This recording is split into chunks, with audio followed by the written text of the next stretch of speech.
had no medicine left, no hope left, only rain, mud, and a prayer whispered into the darkness for her dying son. But the next morning, when a stranger knocked on her door, she had no idea that her desperate plea the night before had already been answered in a way that would change everything. Thank you so much for watching and for all your comments. Let me know at the end if you liked the story and where you're watching from and why you're following this. The rain fell mercilessly upon the village of Thornmere, a settlement nestled in the rolling hills of northern England, where the mist clung to the valleys like a shroud, and the wind carried the scent of wet earth and wild heather. The year was 1347, and the kingdom had known peace for only a short season, after years of bitter conflict with neighboring lords who coveted the fertile lands that stretched from the coastal cliffs to the ancient forests beyond.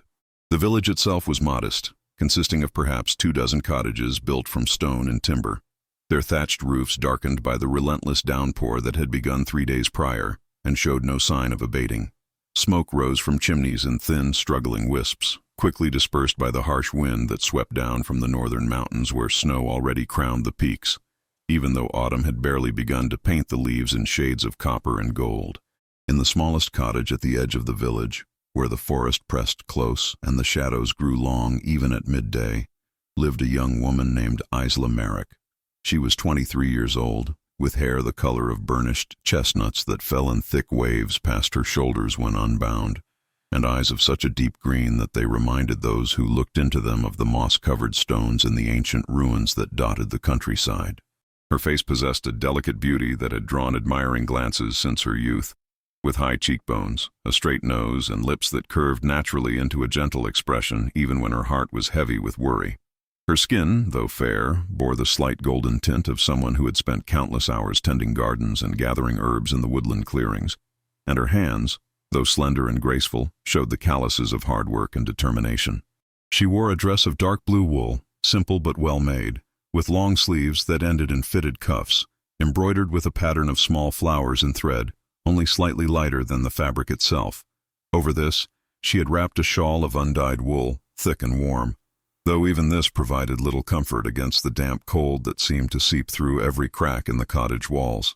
Her boots, made of worn leather that had been carefully maintained and resoled more than once, were darkened with moisture from the puddles that had formed in every depression of the ground outside her door. The cottage consisted of only 2 rooms, the main living area, with its hearth and rough-hewn table, and a smaller chamber where her son lay upon a narrow bed, his small body racked with fever that had seized him 4 days ago and refused to release its grip despite every remedy Isla had tried. The boy's name was Thomas, and he had just turned 7 years old the week before he fell ill. He had his mother's green eyes and a mop of dark curls that now lay plastered to his forehead with sweat despite the chill in the air.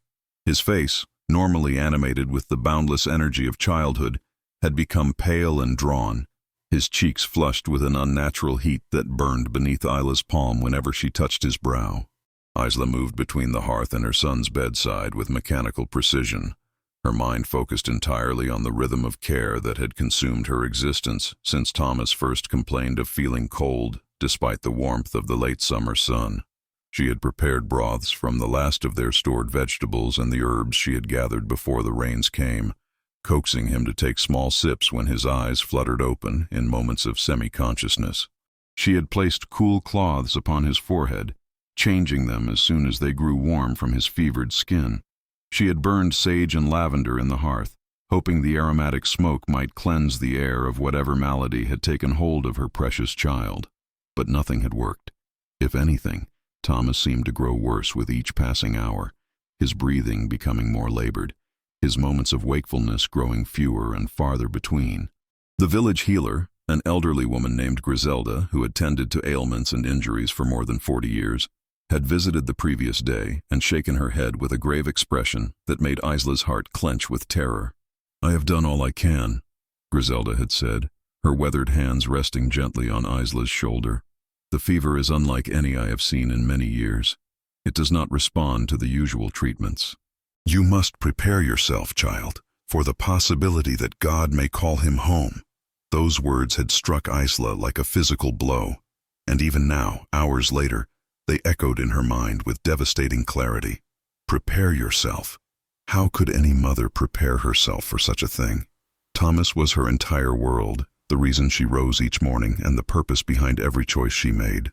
His father had died 2 years ago in a skirmish with raiders who had descended from the highlands, seeking to pillage the prosperous villages of the lowlands. Isla's husband, Edmund, had been a strong man, a blacksmith whose skill at the forge had been respected throughout the region.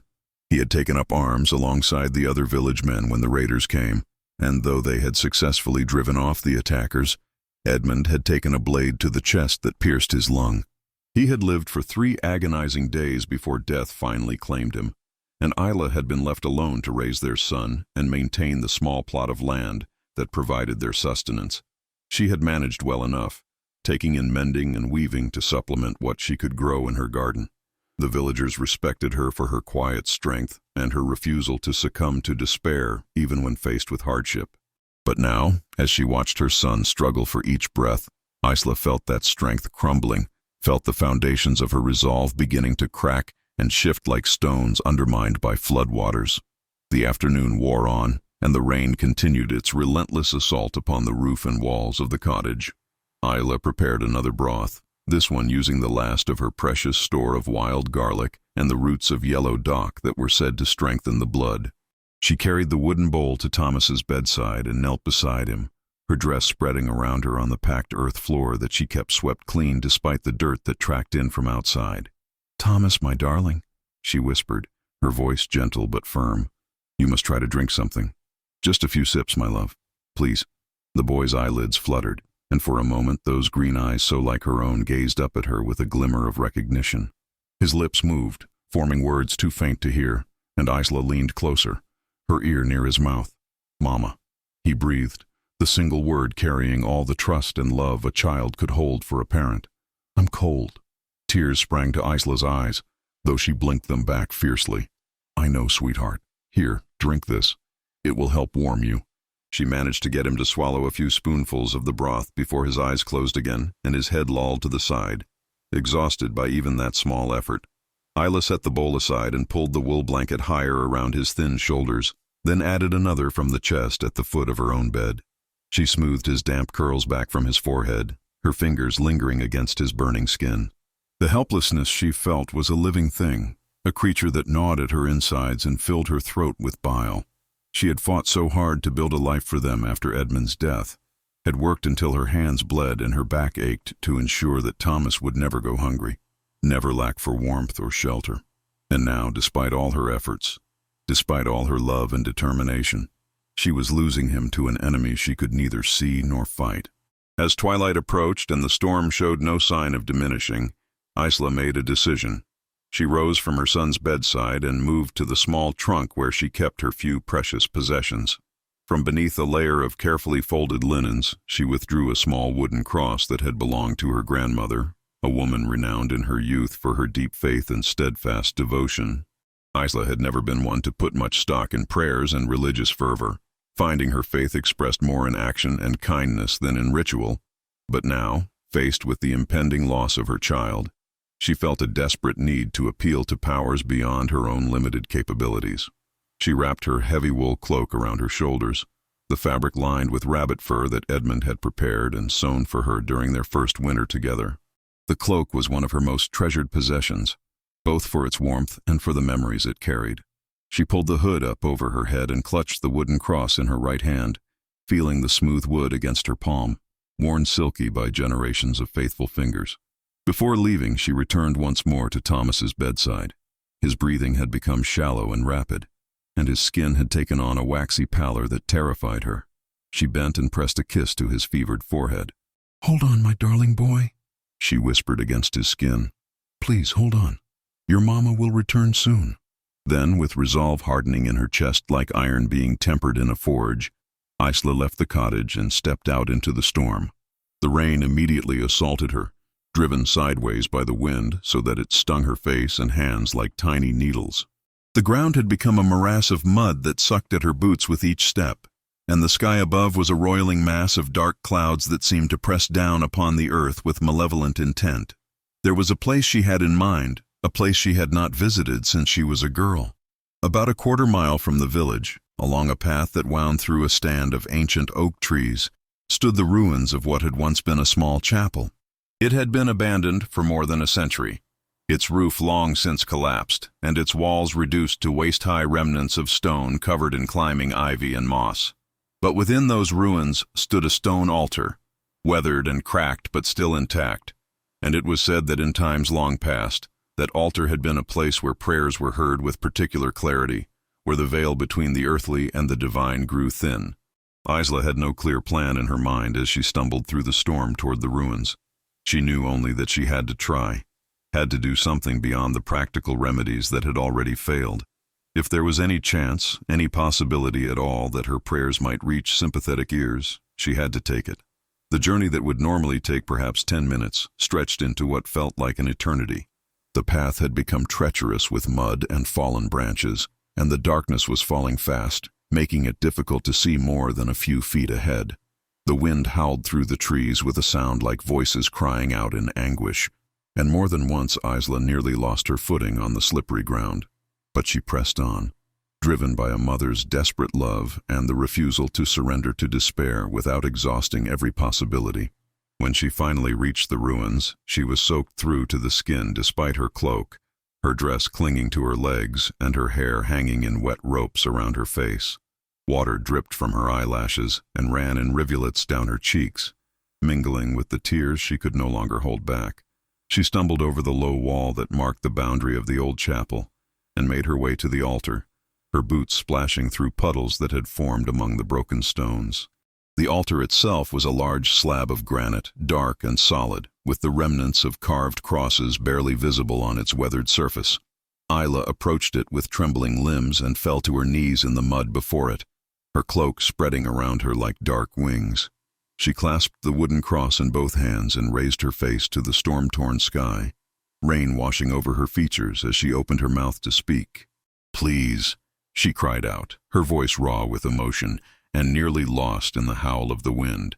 "Please, if there is anyone who can hear me, if there is any mercy in this world or beyond it, I beg you to spare my son. He is innocent. He is good and kind and full of life. He has done nothing to deserve this suffering." Her voice broke on the last word, and she bent forward, pressing her forehead against the cold stone of the altar. Her shoulders shook with sobs that came from the very depths of her being, and the rain continued to pour down upon her bowed form.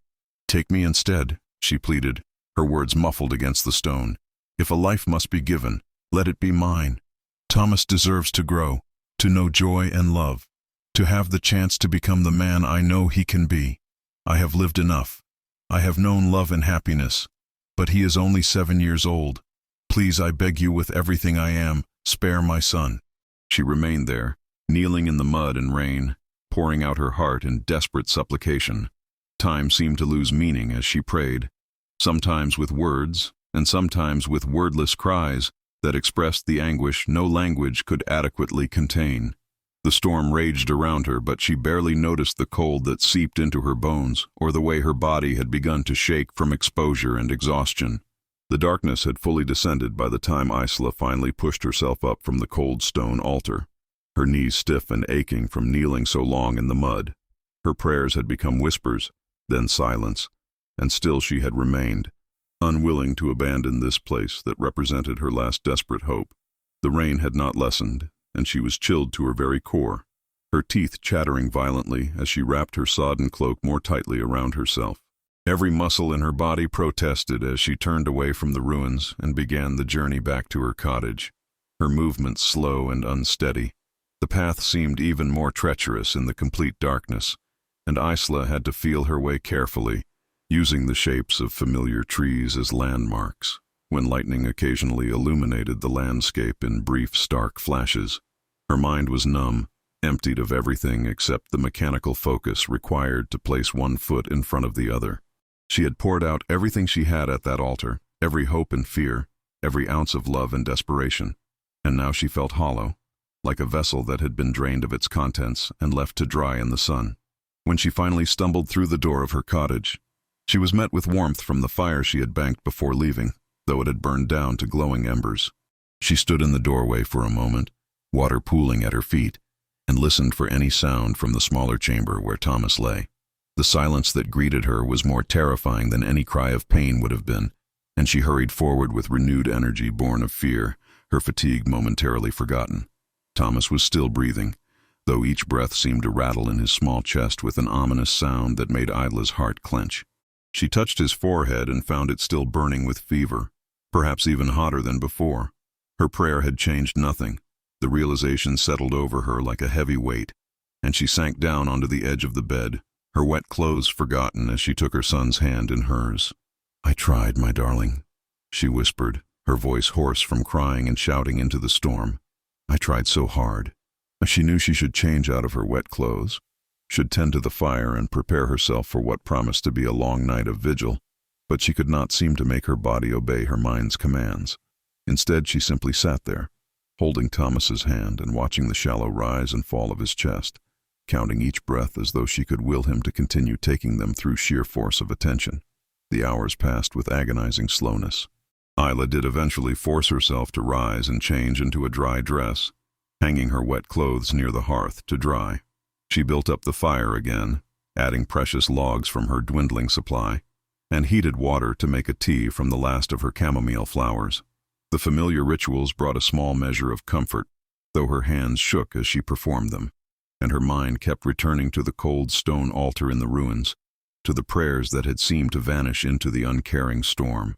She returned to Thomas's bedside with the tea and managed to get him to swallow a few sips, though most of it dribbled down his chin and onto the blankets.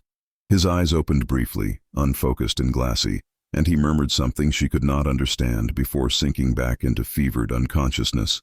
Isla wiped his face gently with a clean cloth and settled into the chair she had pulled close to his bed, wrapping herself in a blanket and resigning herself to another sleepless night. The storm continued its assault throughout the night, and Isla drifted in and out of an exhausted half-sleep, jerking awake at every change in Thomas's breathing or movement. She found herself praying again, though the prayers were different now, less desperate pleas and more quiet conversations with a God she was not entirely sure was listening. She spoke of Thomas's short life, of the joy he had brought her, of the man she hoped he would become. She spoke of Edmund and how much she missed him, how much harder everything had become without his steady presence and quiet strength. She spoke of her own fears and failures, her moments of doubt and weakness. As dawn approached, the rain finally began to lessen, though the wind still gusted fitfully and the sky remained heavy with clouds.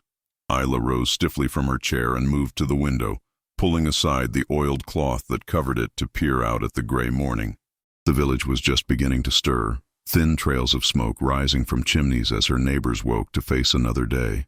Everything looked the same as it had yesterday, as it had every day before, and yet for Isla, the world had fundamentally shifted. She stood on the edge of a precipice, and whether she would fall or find solid ground beneath her feet remained to be seen.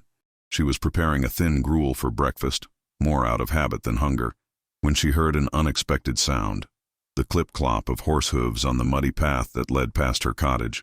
Visitors were rare at the best of times, and in weather like this, with the roads turned to rivers of mud, they were almost unheard of. Isla set down her wooden spoon and moved to the door, curiosity momentarily overriding her exhaustion and worry. When she opened the door, she was confronted with a sight that made her breath catch in her throat. A man sat astride a powerful destrier, a warhorse of exceptional quality with a coat of dark brown that gleamed even in the dim morning light. The horse's tack was well made but notably plain, lacking the elaborate decoration one might expect for such a fine animal. The rider himself was equally impressive and equally plainly dressed. He was tall and broad-shouldered, with a powerful build that spoke of years of rigorous training and physical labor. His face was partially obscured by the hood of a heavy cloak made of thick wool lined with fur, but Isla could see strong features, a square jaw shadowed with several days' worth of dark beard, a straight nose, and eyes of a piercing gray-blue that seemed to take in everything with a single glance. He wore a tunic of dark gray wool beneath his cloak, simple but of excellent quality, with leather bracers on his forearms and sturdy boots that reached to his knees. A sword hung at his hip, its scabbard plain but clearly housing a weapon of superior craftsmanship based on the balance and the quality of the visible hilt. Everything about him suggested a man of means attempting to travel without drawing attention to his status, though the very quality of his horse and equipment betrayed him to anyone with eyes to see. "Good morning," the man said, his voice deep and resonant, cultured in its accent, though he seemed to be making an effort to soften the more refined edges of his speech. "Forgive the early intrusion. I am a traveler seeking shelter and perhaps a meal, if you can spare it." "I can pay well for your hospitality." Isla stared at him for a moment, her tired mind struggling to process this unexpected development. In normal circumstances, she would have been wary of a strange man arriving at her door. But these were not normal circumstances. She was too exhausted for fear, too consumed by worry for her son to care much about her own safety. Besides, there was something in the man's bearing, despite his obvious strength and the weapon at his side, that suggested he meant no harm. "I have little to offer," she said finally, her voice rough from the previous night's crying and praying in the rain. "And my son is gravely ill. If you fear contagion, you should seek shelter elsewhere." The man dismounted with fluid grace, landing lightly despite his size and the mud beneath his feet. Up close, Isla could see that he was perhaps 30 years old, with lines at the corners of his eyes that suggested both laughter and hardship in equal measure. Those unusual gray-blue eyes studied her with an intensity that made her uncomfortable, though not threatened. "I do not fear illness," he said quietly. "And if your son is unwell, perhaps I might be of some assistance. I have some knowledge of healing, learned during my travels." Isla wanted to laugh at the bitter irony of his words. The village healer with her 40 years of experience had given up hope, and this stranger thought he might help. But even as skepticism rose in her mind, she found herself stepping aside and gesturing for him to enter. What did she have to lose? If he could do nothing, she was no worse off than she had been a moment before. And if there was even the smallest chance he might know something Griselda did not, she had to take it. "Please," she said, "come in. Though I warn you, I have little food and no accommodations suitable for a man of your apparent station." The man led his horse to the small shelter attached to the side of the cottage where Isla kept her single milk goat and a few chickens. He tended to the animal with practiced efficiency, removing the saddle and tack and rubbing the horse down with handfuls of dry straw before covering it with a blanket he produced from his saddlebags. Only then did he retrieve a leather pack and follow Isla into the cottage, ducking his head to clear the low doorframe. Once inside, he pushed back his hood, revealing thick dark hair that curled slightly at the ends where it brushed his collar. In the firelight, Isla could see his features more clearly: high cheekbones, a strong brow, and those remarkable eyes that seemed to shift between gray and blue depending on how the light struck them. He was, she realized with a strange detachment, extraordinarily handsome in a rugged, masculine way that would have made her heart flutter under different circumstances. As it was, she barely registered his appearance beyond noting it, her mind too focused on Thomas to care about anything else. "May I see the boy?" the man asked, setting his pack down near the hearth and unfastening his cloak. Isla nodded and led him to the smaller chamber. Thomas lay exactly as she had left him, his face flushed and his breathing labored. The stranger approached the bed and knelt beside it with surprising gentleness for such a large man. He placed one broad hand on Thomas's forehead, his expression growing grave. "How long has he been ill?" he asked without looking up at Isla. 4 days, she replied, wrapping her arms around herself. "The fever came on suddenly. I have tried everything I know, and the village healer has done the same. She says there is nothing more to be done." The man was silent for a long moment, his hand still resting on Thomas's forehead. Then he turned to look at Isla, and she was struck by the compassion she saw in his eyes, as though her pain had somehow become his own. "What is your name?" he asked softly. "Isla," she said. "Isla Merrick, and my son is Thomas." "I am called Edric," the man said, and though Isla would not know it for some time, this was only partially true. His full name was Edric Aldrich, and he was in fact King Edric the Just, ruler of England, who had slipped away from his court with only a single trusted guard for company to travel his kingdom in disguise and see for himself the conditions in which his subjects lived. The guard had been sent on a different errand 2 days prior, and Edric had been traveling alone ever since, relishing the freedom even as he recognized the foolishness of his actions. "I will do what I can for your son," Edric said, rising to his feet. "But I will need certain things. Do you have any honey and garlic, preferably fresh? Willow bark if you have it, and clean linen for bandages." Isla hurried to gather what he requested, her movements quick despite her exhaustion. She had a small pot of honey that she had been saving for special occasions, several bulbs of garlic from her garden, and a supply of willow bark that she had already been using in her attempts to break Thomas's fever. As for clean linen, she had only a few pieces, but she brought everything she had and laid it out on the table. Edric worked with calm efficiency, his movements sure and practiced. He crushed the garlic and mixed it with honey, creating a paste that he gently spread on Thomas's chest and throat. Then he prepared a strong tea from the willow bark, adding a small amount of a dried herb from his own pack that Isla did not recognize. "What is that?" she asked, watching him work. "Feverfew," he replied. "Combined with willow bark, it can be very effective against high fevers. I learned of its properties from a physician in the south." He managed to get Thomas to swallow small amounts of the tea, his patience and gentleness remarkable for such a large, powerful man. Isla found herself watching him with growing curiosity. Everything about him suggested nobility despite his plain clothing.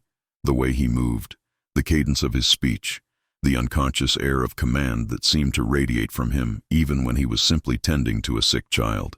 "You are not truly a common traveler, are you?" she asked quietly as he worked. Edric glanced at her, and for a moment she thought he might deny it, but then his lips curved in a slight smile. "Does it matter who I am, if I can help your son?" "No," Isla admitted. "It does not matter at all."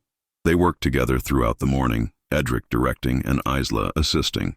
He showed her how to create a steam tent using heated water and herbs to help ease Thomas's breathing. He prepared poultices and changed them regularly, always checking the boy's temperature and listening to his breathing with intense concentration. As the day wore on, Isla found herself observing Edric with a mixture of gratitude and bewilderment. He moved through her small cottage with a quiet confidence that seemed to fill the space, yet he never made her feel intruded upon or uncomfortable. When he needed something, he asked politely, rather than commanding, and he treated both her and Thomas with a respect that seemed ingrained in his very nature. She had known men of wealth and position before, minor nobles who occasionally passed through the village or conducted business with the local lord, and they had universally carried themselves with an arrogance that set her teeth on edge. Edric was different. Despite the obvious quality of his belongings and the breadth of his knowledge, there was a humility in his actions that spoke of genuine character rather than practiced courtesy. By midday, Isla noticed something that made her heart leap with cautious hope. Thomas's breathing seemed slightly easier, less labored than it had been in days. His color was still poor and the fever remained high, but there was a subtle change in the quality of his sleep, as though he rested more peacefully rather than being held captive by the illness. She mentioned this observation to Edric, afraid to put too much faith in what might be wishful thinking. Edric placed his hand on Thomas's forehead once more, his expression thoughtful. "The fever has not broken, but I believe it may have reached its peak. The next day will tell us much. If he can hold on through tonight, his chances improve considerably." "Thank you," Isla said, and her voice broke slightly on the words. "I do not know who you truly are or what brought you to my door, but I thank you with all my heart for helping us." Edric turned to look at her, and she was struck again by the intensity of his gaze. "You were praying in the ruins last night, were you not?" he asked quietly. "I saw you as I rode past, though I did not wish to intrude upon such a private moment." Isla felt heat rise to her cheeks, embarrassed to have been witnessed in such a state of desperate vulnerability. "Yes," she admitted. "I had exhausted every practical remedy. Prayer was all I had left, though I am not certain it accomplished anything." "Perhaps it accomplished more than you know," Edric said, and there was something in his tone that she could not quite interpret. "I was not planning to stop in this village. I intended to ride straight through to the next town before seeking shelter for the night. But something drew me this way, some impulse I cannot entirely explain. When I saw your cottage, I felt compelled to stop." They looked at each other for a long moment, and Isla felt something shift in the air between them, some recognition or connection that transcended the circumstances of their meeting. She broke the gaze first, unsettled by the unfamiliar feelings stirring within her chest. "You must be hungry," she said, turning toward the hearth. "I have little to offer, but I can prepare something warm." "Please allow me," Edric said, moving to his pack. "I carry provisions for my travels, and I would be honored if you would share them with me." From his leather pack, he produced items that made Isla's eyes widen. A wrapped package of fine white bread, dried meat of excellent quality, a wedge of hard cheese, and even a small flask of wine. These were luxuries far beyond what she could typically afford, and seeing them laid out on her rough wooden table created a strange juxtaposition between her humble surroundings and the obvious wealth represented by these goods. They ate together in companionable silence, Isla finding that she was ravenously hungry despite her worry. The bread was fresh and soft, clearly baked within the past day or two, and the cheese had a rich, complex flavor that spoke of expert aging. The wine was smooth and warming, and after just a few sips, Isla felt some of the tension begin to drain from her shoulders. "Tell me about yourself," Edric said as they ate. "How did you come to live here alone with your son?" Isla hesitated, unused to sharing her story with strangers. But there was something about Edric that invited confidence, and perhaps it was the exhaustion or the wine or simply the relief of having another competent adult to share the burden of worry. But she found herself speaking. "My husband died 2 years ago," she began, her fingers tracing the grain of the wooden table. "He was a blacksmith, strong and skilled. When raiders came down from the highlands, he fought to defend the village. He succeeded in helping drive them off, but he was mortally wounded in the process." She paused, swallowing against the tightness in her throat. "He lingered for 3 days before God took him. Thomas was only 5 years old and did not fully understand what was happening." "I am sorry," Edric said, and the simple words carried a weight of genuine sympathy. "That must have been incredibly difficult." "It was," Isla admitted, "but I had Thomas to care for, and that gave me purpose. I could not afford to surrender to grief when my son needed me, so I did what needed to be done. I took in mending and weaving, tended my garden, raised chickens and a goat for milk and eggs. We managed well enough." She lifted her gaze to meet his. "Until this fever took hold. Against illness, all my determination and hard work mean nothing. Your love means something," Edric said quietly. "Never doubt that. Children can feel when they are cherished, and that knowledge gives them strength to fight." They continued talking as the afternoon lengthened into evening, their conversation ranging across many topics. Isla found herself telling him about her childhood in a village to the south, about her parents who had both died when she was young, about meeting Edmund at a harvest festival, and knowing almost immediately that he was the man she would marry. Edric, in turn, shared carefully edited stories of his travels, speaking of places he had visited and people he had met, though Isla noticed he revealed very little about his own background or family. "You speak like an educated man," she observed at one point. "Yet you travel alone and dress plainly. It is an unusual combination." Edric smiled, though there was something guarded in the expression. "I have had opportunities for education that many do not," he admitted, "and I prefer to travel without drawing attention to myself. It allows me to see the world more clearly, I think, when people do not know who I am or what I represent." "And who do you represent?" Isla asked, her curiosity finally overcoming her reticence. "Someone who wishes to understand his responsibilities more fully," Edric said, which was true enough even if it did not fully answer her question. "I hold a position of some authority, and I have found that people behave differently when they know they are being observed by their superiors. If I wish to truly understand the challenges my people face, I must observe them as they actually are, not as they present themselves to me." Isla nodded slowly, processing this information. "You are a lord of some kind, then. Perhaps even a high-ranking noble." "Something like that," Edric agreed, neither confirming nor denying the specifics. They checked on Thomas regularly throughout their conversation, and each time, Isla felt her hope grow a little stronger. The treatments Edric had applied seemed to be making a difference. Thomas's breathing continued to ease, and though the fever persisted, it no longer seemed to be climbing higher. By evening, when Isla touched her son's forehead, she could have sworn the burning heat had diminished slightly, though she hardly dared to believe it. As night fell, Edric insisted that Isla rest while he kept watch over Thomas.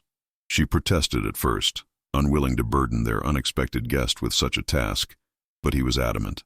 "You are exhausted," he said firmly. "You have not truly slept in days, and you were out in that terrible storm last night. If you do not rest now, you will be of no use to your son when he needs you. I will wake you if there is any change." Reluctantly, Isla agreed.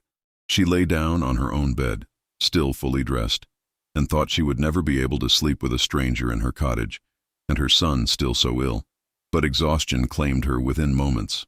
pulling her down into a deep, dreamless darkness. She woke with a start to find pale morning light filtering through the window and the sound of voices in the next room. For a moment, disorientation clouded her mind, and then memory returned in a rush. She leapt from her bed and hurried into the main room, her heart pounding with fear about what she might find. What she saw stopped her in her tracks. Thomas was sitting up in bed, propped against pillows, and though he looked pale and weak, his eyes were clear and focused. Edric sat beside him, holding a cup of broth, and he was speaking to the boy in a gentle voice. "Your mother will be very happy to see you awake," Edric was saying. "She has been very worried about you." "Mama?" Thomas said, his voice thin and raspy, but unmistakably his own. His gaze found Isla standing in the doorway, and his small face lit up with a weak smile. "Mama, I had such strange dreams." Isla rushed to his side, tears streaming down her face as she gathered him carefully into her arms, mindful of his weakness. "Oh, my darling boy," she breathed, pressing kisses to his forehead, his cheeks, his hair. "Thank God, thank God." She looked up at Edric over Thomas's head, her eyes shining with gratitude and something deeper, something she could not yet name. "The fever broke?" "About 2 hours before dawn," Edric confirmed, his own expression warm with pleasure at the boy's recovery. "It happened quite suddenly. One moment he was burning with heat, and the next he was drenched in sweat as the fever released its hold. I changed his bedding and gave him some water, and he has been sleeping naturally ever since. He woke just a few minutes ago asking for you." Isla could not speak past the lump in her throat. She simply held her son and wept, releasing all the fear and tension and desperate hope of the past days in a flood of relieved tears. Thomas patted her shoulder awkwardly, confused by the intensity of her emotion but comforted by her presence. "It's all right, Mama," he said in his small, hoarse voice. "I feel much better now. Just very tired and very hungry." That made both Isla and Edric laugh, the sound bright and cleansing after so much worry. "Then we shall feed you," Isla declared, pulling back to look at her son's face, drinking in the sight of his clear eyes and the hint of color returning to his cheeks. "We shall feed you until you cannot eat another bite." Over the next hours, they tended to Thomas together, Edric proving as gentle and patient with the recovering child as he had been with the sick one. He told Thomas stories of his travels, carefully edited for a young audience, while Isla prepared simple foods that would be easy on her son's weakened stomach. Thomas listened with rapt attention, his eyes growing heavy as exhaustion claimed him, but fighting sleep because he did not want to miss a moment of the tales this fascinating stranger was telling. Eventually, he succumbed, drifting into a healthy, restorative sleep that was completely different from the fevered unconsciousness of the previous days. Isla and Edric returned to the main room, and Isla busied herself preparing a proper meal with the last of Edric's provisions and some vegetables from her stores. "I do not know how to thank you adequately," she said as she worked, her hands moving automatically through familiar tasks. "You saved my son's life. Everything I have is yours if you want it, though I know it is little enough compared to what you must be accustomed to.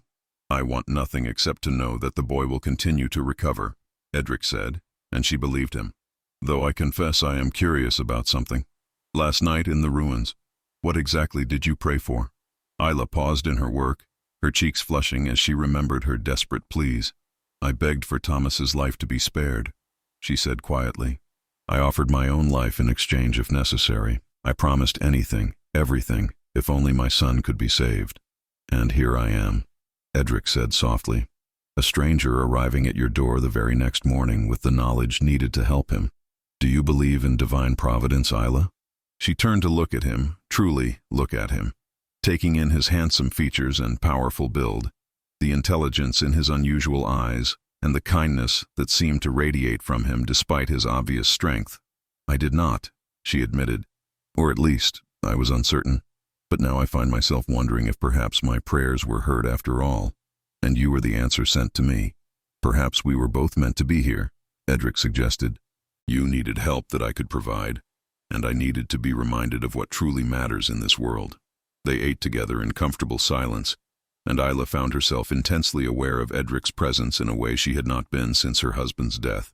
She noticed the way firelight caught in his dark hair, the strength in his hands as he broke bread, the curve of his mouth when he smiled. These observations brought a flutter of something warm and unfamiliar to her chest, and she pushed the feelings away, reminding herself that he was a stranger who would soon continue his travels, and she would never see him again. But even as she thought this, part of her already mourned the loss of his company. The days that followed Thomas's recovery were unlike any Isla had experienced since Edmund's death. Edric remained at the cottage, insisting that he needed to ensure the boy's continued improvement before resuming his travels. Isla suspected this was merely an excuse, that his obligations elsewhere were pressing, and he should have departed immediately, but she was grateful beyond measure for his continued presence. Thomas grew stronger each day under Edric's watchful care and Isla's devoted attention, his natural vitality reasserting itself with the resilience of youth. Within 3 days, he was sitting up for longer periods, eating heartily, and pestering both adults with endless questions about everything from Edric's sword to the places he had traveled. Edric proved to be remarkably patient with the boy's curiosity, answering questions with thoughtful consideration, and occasionally deflecting those that would reveal too much about his true identity. He taught Thomas simple games played with stones and sticks, showed him how to whittle small figures from pieces of wood, and told him stories of brave knights and clever merchants, of distant cities with buildings that reached toward the sky, and of ships that sailed across vast oceans to lands where the sun shone differently and people spoke in unfamiliar tongues. Isla watched these interactions with a warmth spreading through her chest that had nothing to do with the fire in the hearth. She saw how Edric's face softened when he looked at Thomas, how he listened to the boy's chatter with genuine interest rather than the patronizing tolerance some adults showed toward children. She saw the care he took to explain things at a level Thomas could understand while still treating him with respect. And she saw how Thomas blossomed under this male attention, how the child who had lost his father too young responded to Edric's presence with an eagerness that was both touching and heartbreaking. But it was not only Thomas who occupied Edric's attention. When the boy napped or played quietly with the wooden figures Edric had helped him carve, the man turned his focus to Isla. They talked for hours, their conversations ranging from the practical matters of managing a small household to philosophical discussions about duty, honor, and the nature of good governance. Isla found herself sharing thoughts and opinions she had never voiced to anyone, emboldened by Edric's genuine interest and the thoughtful way he considered her words. "You have a keen mind," he told her one afternoon as they sat by the fire while Thomas slept. "Your insights about the struggles common people face would be invaluable to those who make decisions affecting their lives. I am certain the king and his nobles have little interest in the opinions of a village widow," Isla said with a slight, self-deprecating smile. "You might be surprised," Edric replied, his gray-blue eyes intent upon her face. "A wise ruler understands that true knowledge of his kingdom comes not from reports filtered through layers of courtiers and administrators, but from the voices of those who live the reality of his policies. And is our king wise in that way?" Isla asked, genuine curiosity in her voice. "I confess I know little of King Edric beyond what travelers tell us. They say he is just and fair, that he has worked to reduce the tribute demanded from villages like ours, but he seems a distant figure, more legend than man." Edric was quiet for a moment, seeming to choose his words carefully. "I believe he tries to be wise, though he sometimes fails. He is still young as kings go, having inherited the throne from his father only 5 years past. He makes mistakes, as all men do, but he endeavors to learn from them, and he cares deeply about his people, even those he will never meet, even those who see him only as a distant legend." "You speak as though you know him personally," Isla observed, tilting her head as she studied Edric's profile in the firelight. "I have had some dealings with the court," Edric said, which was perhaps the most truthful statement he had made about himself since arriving. "Enough to form opinions about the character of our sovereign. And what is your opinion?" Isla pressed, leaning forward slightly. Edric turned to meet her gaze, and the intensity she found there made her breath catch. "I believe he is a man who feels the weight of his responsibilities keenly, perhaps too keenly. I believe he sometimes lies awake at night, wondering if his decisions have caused suffering he never intended. I believe he wishes he could walk among his people freely, understand their lives, share their burdens in some small way. And I believe he is often very lonely, surrounded by people who want things from him but rarely see him as simply a man." The raw honesty in his words created an intimacy between them that felt almost physical, as though invisible threads were weaving themselves from his heart to hers. Isla felt heat rise to her cheeks, but she did not look away. "He sounds like a man who needs someone to remind him of his humanity," she said softly. "Someone who sees him clearly and values him for who he is rather than what he represents." "Yes," Edric agreed, his voice barely above a whisper. "He does need that very much." They sat in silence for a long moment, the air between them charged with unspoken understanding. Then Thomas called out from the other room, asking for water, and the spell was broken. Isla rose quickly, grateful for the excuse to escape the confusing emotions swirling within her. As the days passed, the village began to take notice of the stranger staying at Ila's cottage. Neighbors found reasons to pass by, their curiosity poorly concealed behind offers of assistance or inquiries about Thomas's health. Old Griselda, the healer, came to check on the boy and was astonished to find him so improved. "I did not think he would survive," she admitted to Isla, shaking her head in wonder. "What changed? What did you do differently?" Isla glanced at Edric, who was outside tending to his horse, before answering. "A traveler arrived with knowledge of herbs and remedies I had not tried. He was generous enough to help us." Griselda's sharp eyes followed Isla's gaze through the window to where Edric stood, his powerful frame silhouetted against the afternoon sky. "That is no common traveler," the old woman said shrewdly. "Mark my words, child, that man is someone of great importance. The way he carries himself, the quality of his belongings despite their plain appearance, even his horse, that is a destrier worth more than this entire village. You should be careful." "Careful of what?" Isla asked, though she feared she knew the answer. "Careful not to lose your heart to a man who cannot stay," Griselda said gently, placing a weathered hand on Isla's arm. "Men like that have obligations and duties that will call them away, no matter what they might feel. And I can see in your eyes that you are already half in love with him." Isla wanted to deny it, but the words stuck in her throat. Was it true? Had she developed feelings for Edric beyond gratitude? She barely knew him, and what she did know was filtered through layers of careful omission and half-truths about his identity. And yet, she could not deny the way her heart lifted when he smiled, the comfort she felt in his presence, the way she had begun to imagine what it might be like if he stayed. "He saved my son's life," Isla said finally. "It would be strange if I felt nothing for him. There is gratitude, and then there is what I see in your face when you look at him," Griselda said. "Be careful, child. That is all I ask." After Griselda left, Isla tried to maintain more distance from Edric, to guard her heart, as the old healer had advised. But it proved impossible. Edric seemed to sense her withdrawal, and responded not by pressing closer, but by being even more considerate, more thoughtful, finding small ways to make her life easier without making her feel indebted. He repaired the door that had been sticking, reinforced the chicken coop against predators, and even managed to fix the leak in the roof that had plagued her through the previous winter.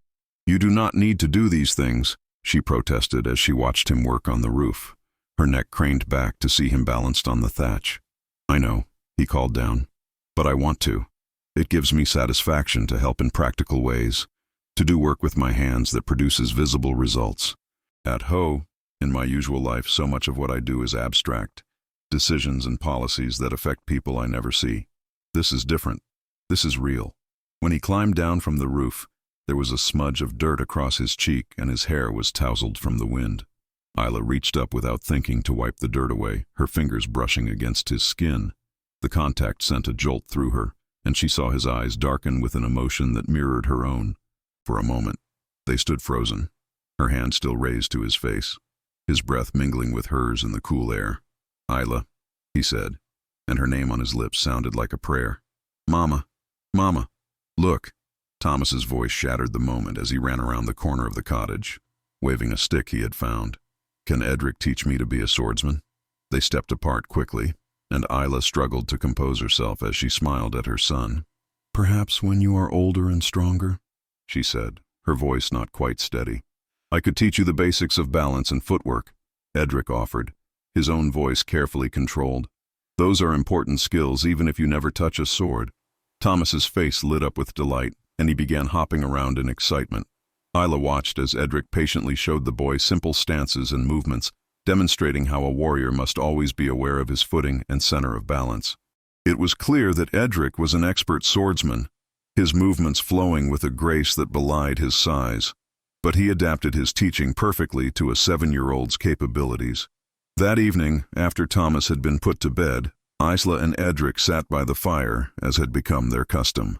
The silence between them was comfortable, but charged with the awareness of what had almost happened earlier. "I should leave soon," Edric said finally, though the words seemed to pain him. "Thomas is well on his way to full recovery, and I have responsibilities that I have neglected too long already." Isla felt her heart sink, though she had known this moment would come. "Of course," she said, keeping her voice neutral. "You have been more than generous with your time. We will never forget what you have done for us." "Isla," Edric said, turning to face her fully, "I need to tell you something. I need to be honest with you about who I am." Before he could continue, there was a sharp knock at the door, urgent and insistent.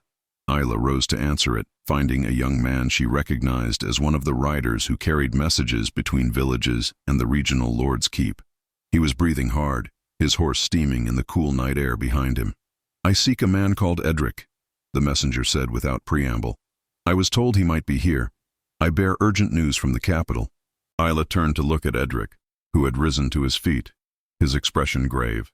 He moved to the door, and the messenger's eyes widened in recognition. He immediately dropped to one knee. "Your Majesty," the messenger said, his voice tight with urgency and relief. "Forgive me for not recognizing you sooner. I bring grave news. Lord Blackthorn has raised an army in the north. He claims you have abandoned your duties and are unfit to rule. He marches toward the capital even now, gathering supporters along the way. Your council begs you to return immediately."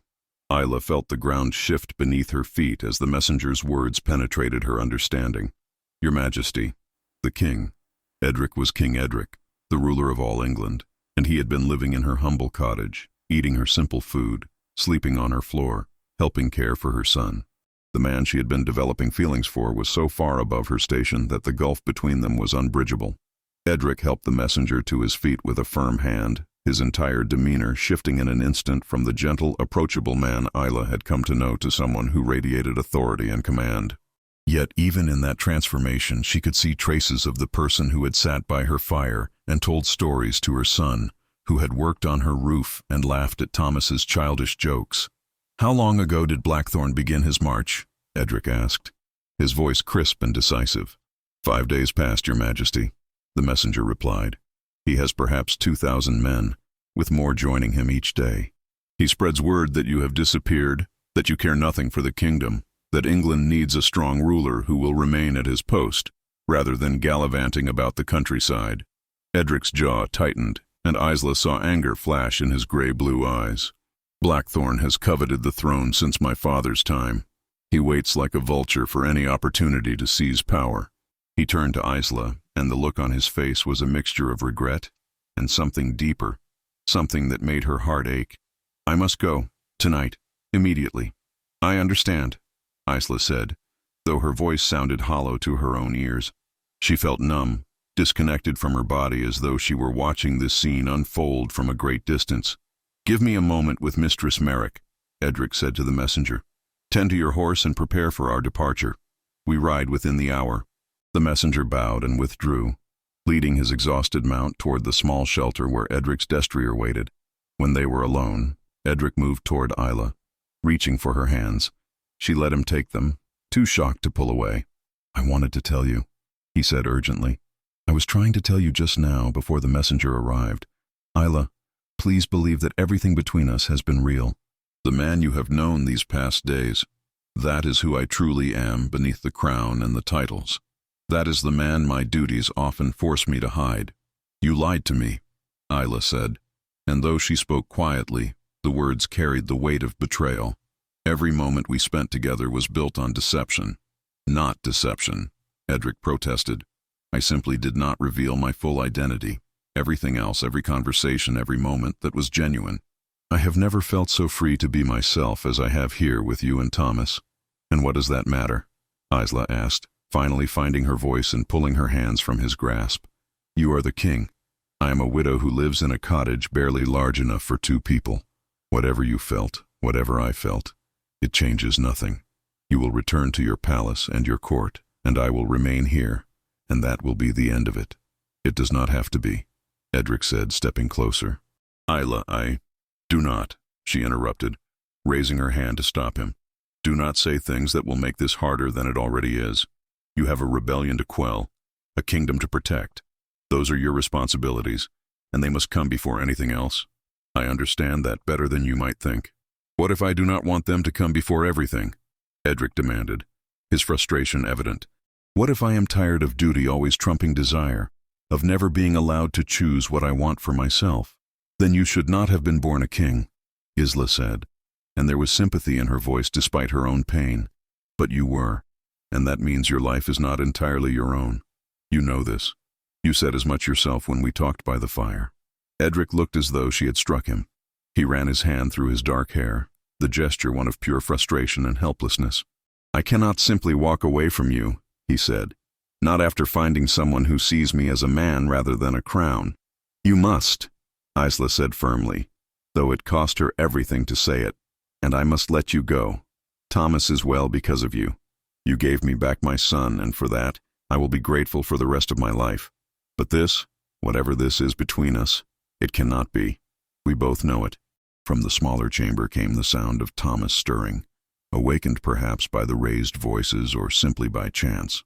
Isla moved automatically toward her son, grateful for the excuse to escape Edric's intense gaze. Thomas sat up in bed, rubbing his eyes sleepily. Mama, what is happening? Why is there shouting? Edric must leave us, sweetheart, Isla said gently, sitting on the edge of the bed and smoothing Thomas's curls back from his forehead. He has important business that requires his attention. Thomas's face fell, and tears welled in his eyes. But I do not want him to go. He said he would teach me more about swordplay and tell me about the great forests in the west, and— I know, my darling, Isla said, her own throat tight with unshed tears.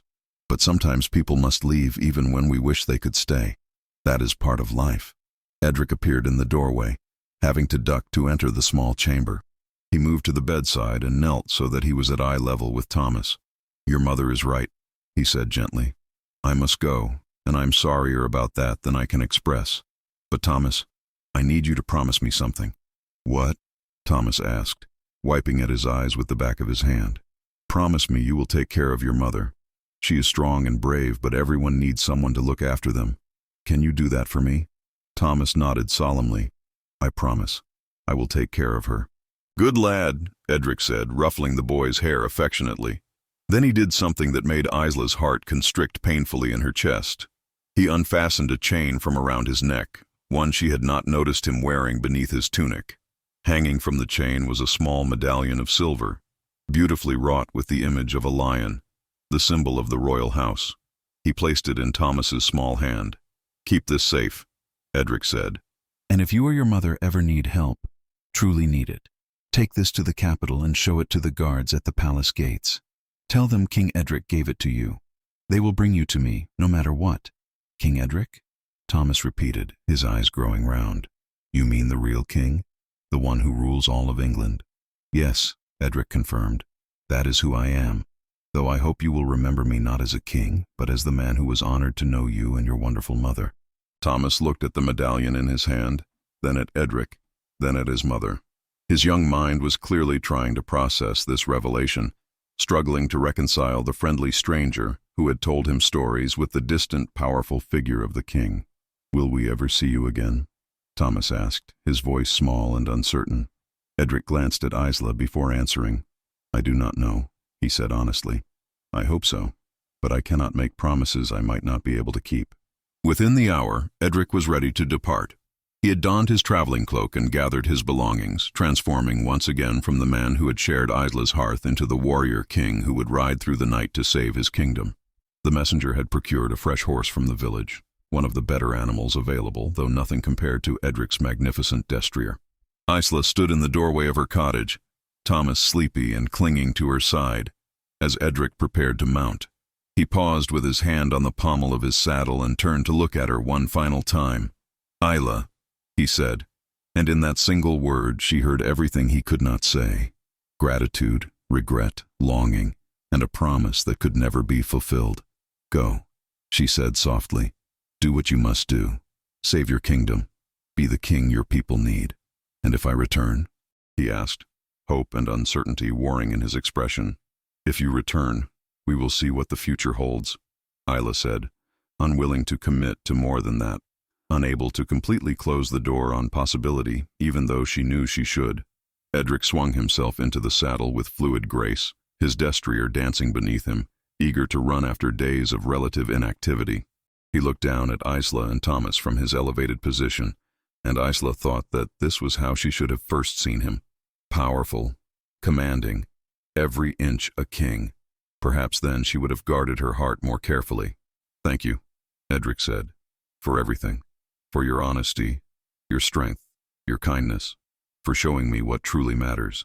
I will not forget it." Then he wheeled his horse around and spurred it into a gallop, the messenger following close behind. Isla and Thomas stood watching until the riders disappeared into the darkness, the sound of hoofbeats fading into the night. Only then did Isla allow the tears to fall, silent and hot on her cheeks. "Why are you crying, Mama?" Thomas asked, looking up at her with concern. "Because sometimes we cry when people we care about must leave us," Isla said, gathering her son close. "Even when we know it is necessary, even when we know it is right, it still hurts." They returned to the cottage, and Isla helped Thomas back into bed. He clutched the silver medallion tightly, already treating it as his most precious possession. As she tucked the blankets around him, he looked up at her with an expression too wise for his 7 years. "You love him, do not you, Mama?" he asked. Isla hesitated, then decided her son deserved honesty. "I think I might," she admitted. "Though we barely know each other, and he is a king, and I am just—" "You are not just anything," Thomas interrupted fiercely, with a child's absolute certainty. "You are the best mama in the whole world, and the king is lucky that you love him." Despite her tears, Isla smiled. "When did you become so wise, little one?"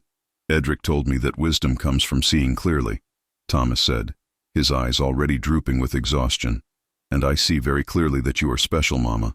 The king saw it too. That is why he looked at you the way he did." After Thomas fell asleep, Isla sat alone by the fire, staring into the flames and trying to make sense of everything that had happened.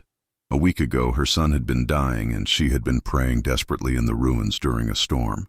Now Thomas was recovering well, but she had developed feelings for a man she could never have, a king who had obligations and responsibilities that would always take precedence over personal happiness.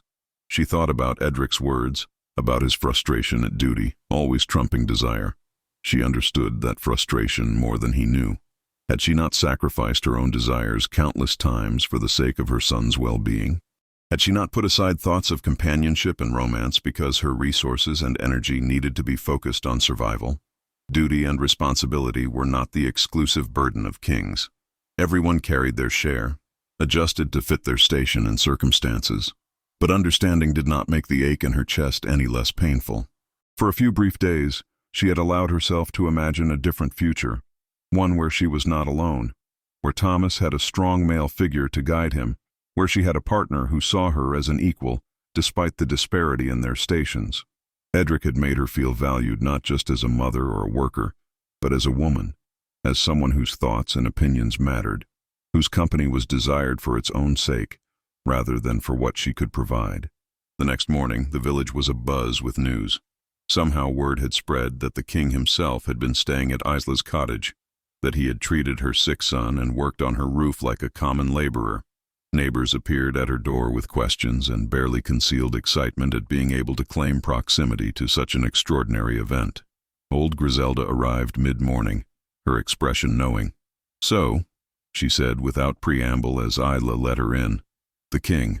"Yes," Isla confirmed, too tired to prevaricate. "He was traveling in disguise to see his kingdom firsthand. He arrived just after Thomas's fever peaked. And now he is gone, riding to put down a rebellion, and you are here with a broken heart," Griselda said, settling herself by the fire without waiting for an invitation. "My heart is my own concern," Isla said, perhaps more sharply than she intended. "Of course it is," Griselda agreed mildly. "But I have lived long enough to recognize love when I see it, child, and I saw it in both your faces. The question is, what will you do about it?" "What can I do?"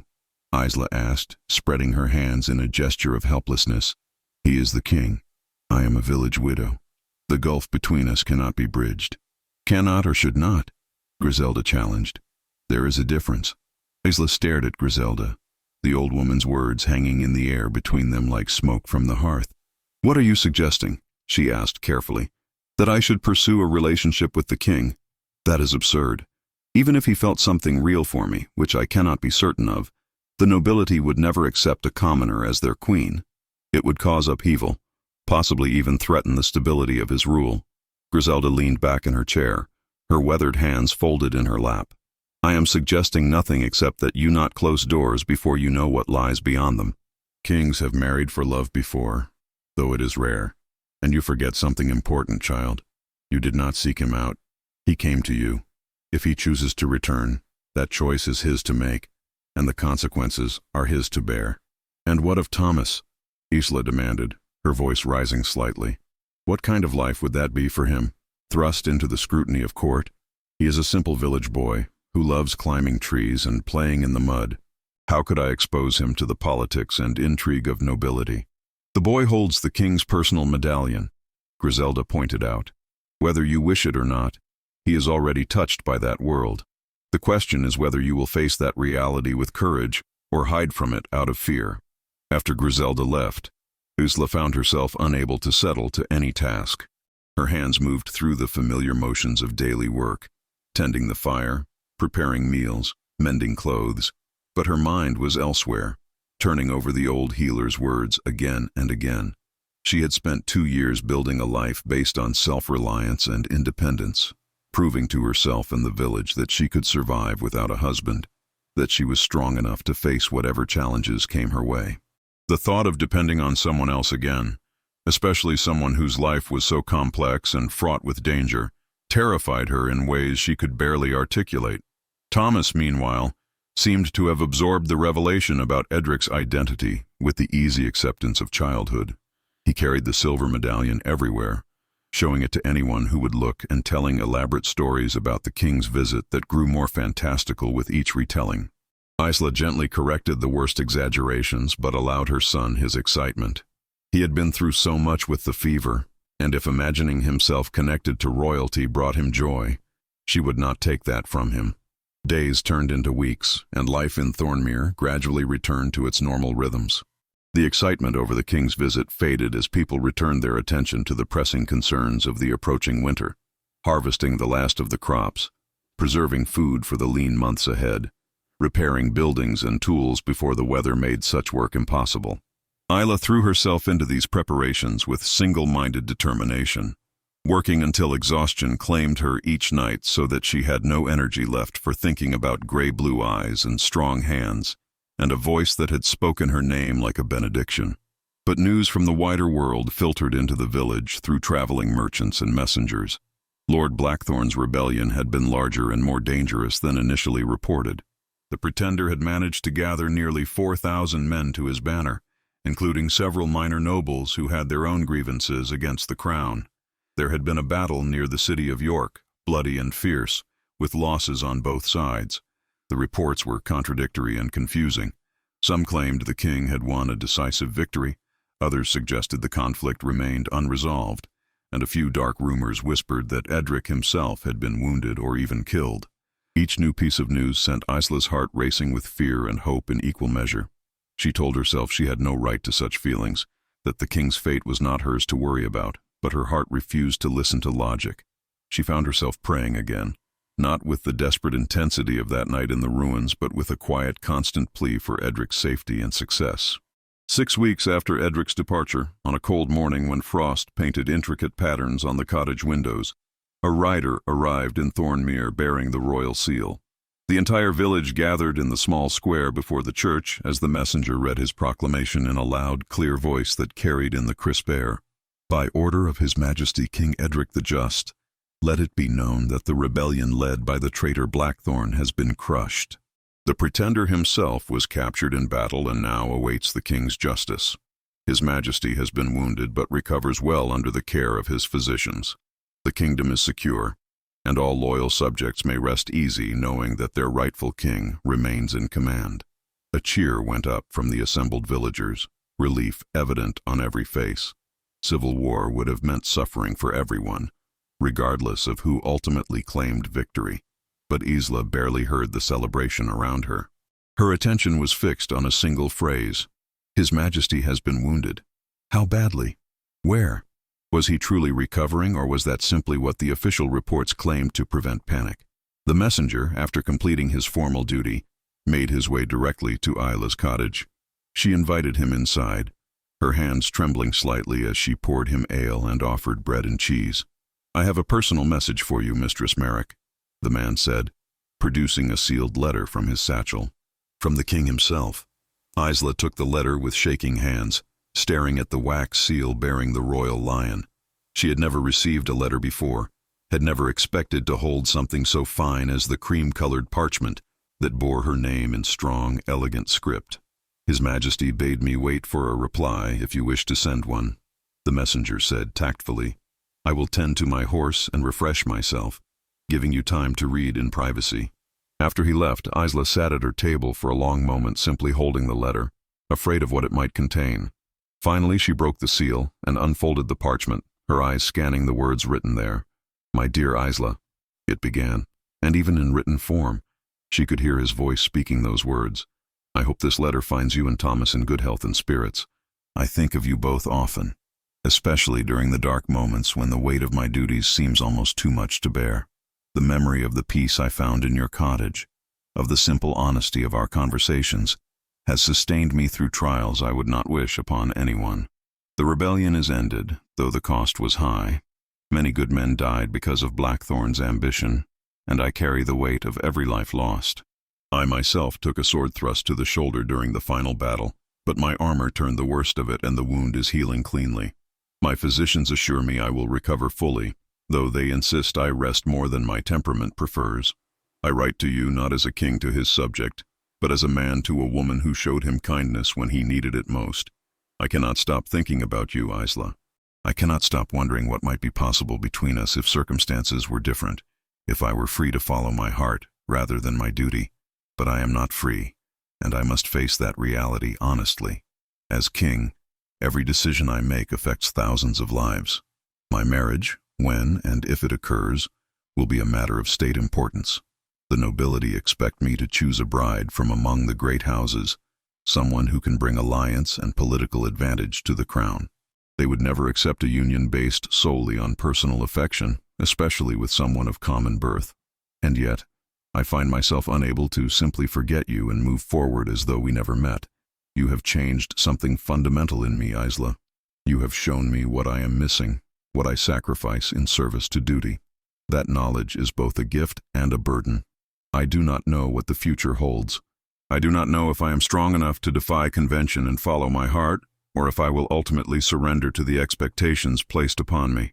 All I know is that I wanted you to hear directly from me that you matter, that our time together was not some trivial interlude I have already forgotten, that I hold you in my thoughts and in my heart. If you have any wisdom to offer me, any counsel on how a man might balance duty and desire, I would welcome it. You possess a clarity of thought and strength of character that I have found lacking in many of my advisors. With deepest respect and affection, Edric. Isla read the letter 3 times, each reading bringing a fresh wave of emotion. Hope warred with despair, joy with sorrow, love with the terrible knowledge that love might not be enough. He was asking her for guidance, but what could she possibly tell him? That he should abandon his responsibilities for her sake? She would never ask that, would never want to be the cause of turmoil in the kingdom. That he should forget her and do his duty. The words would tear her heart from her chest, but perhaps they were the ones that needed to be said. She sat down and retrieved the precious sheet of parchment she kept for important occasions, along with her quill and ink. Her hand hovered over the blank page for a long moment before she began to write, choosing each word with painful care. "Your Majesty," she began, then crossed it out and started again. "Edric, I received your letter with a heart full of conflicting emotions. I am relieved beyond measure to know you survived the rebellion and are recovering from your wound. I am honored that you think of me and value my opinion, and I am pained by the situation in which we find ourselves, because I know no easy answers exist. You ask how a man might balance duty and desire. I can only tell you what I have learned in my own small way. When my husband died, I desired nothing more than to surrender to grief, to lock myself away and mourn until the pain lessened. But I had a son who needed me, a duty I could not abandon no matter how much I hurt. So I found a way to honor both my grief and my responsibility. I let myself feel the pain, but I did not let it paralyze me. I moved forward, even when every step felt impossible. Perhaps that is what you must do as well.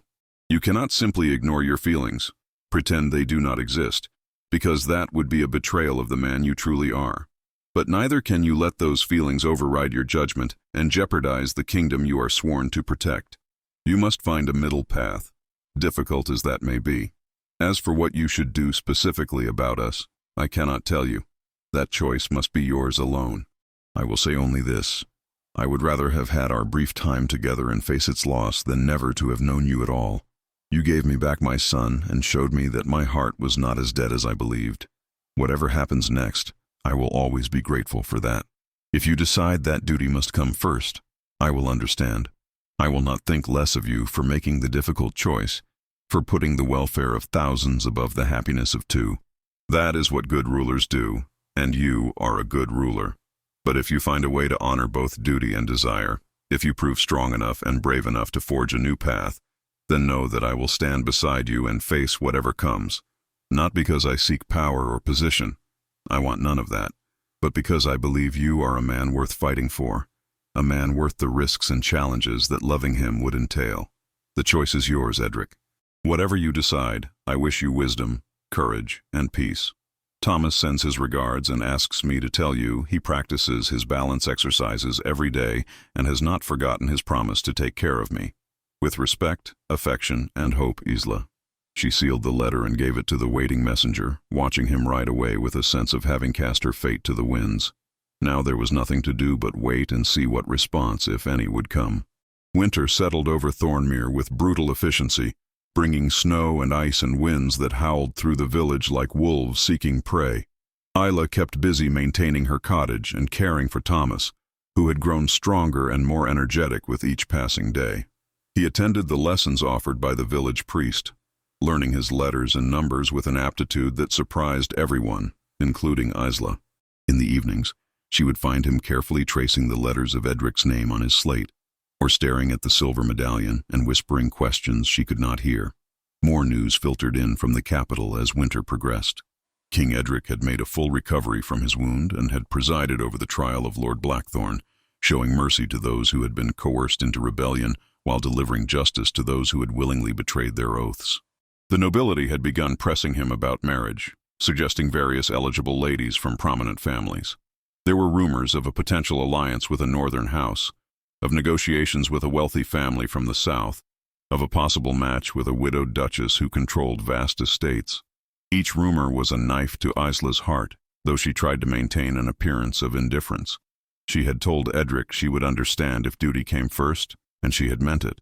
But understanding did not prevent the pain, did not stop her from lying awake at night imagining him with another woman, speaking vows to someone else, building a life that did not include her. The winter solstice came and went, marked by a modest celebration in the village. Spring seemed impossibly distant as January arrived with even heavier snows and temperatures that made venturing outside a miserable necessity. Isla had resigned herself to hearing nothing more from Edric, had begun the painful process of accepting that their brief connection had been just that, brief, beautiful, and ultimately impossible. Then, on a morning in late January, when the world was blanketed in fresh snow and the sky was a pale, clear blue, a company of riders appeared on the road to Thornmere.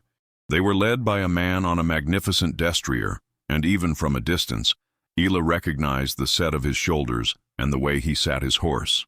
Edric had returned. The village erupted into chaos at the arrival of the royal company. People rushed from their cottages despite the bitter cold, crowding the narrow main street to catch a glimpse of their king. Children darted between adults, their excited voices carrying on the crisp air. Dogs barked frantically, and chickens scattered in panic as the horses made their way through the settlement. Isla stood frozen in her doorway. Thomas pressed against her side, both of them staring at the approaching riders with a mixture of disbelief and anticipation. Edric wore full royal regalia this time, making no attempt to disguise his identity. His cloak was of deep crimson wool lined with ermine, fastened at the shoulder with a golden brooch bearing the royal lion. Beneath it she could see a tunic of fine blue fabric embroidered with silver thread, and over that, a ceremonial breastplate polished to a mirror shine. A crown rested on his dark hair, simple but unmistakable in its symbolism. He looked every inch the king, powerful and commanding, and the sight of him made Isla's breath catch in her throat.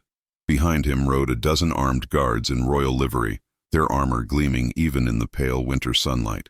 Among them were several figures dressed in finer clothing that marked them as nobles or high-ranking courtiers. One in particular, an older man with silver hair and a stern, lined face, rode close to Edric's side with an expression of barely concealed disapproval. The company came to a halt before Isla's cottage, and Edric dismounted with the same fluid grace she remembered.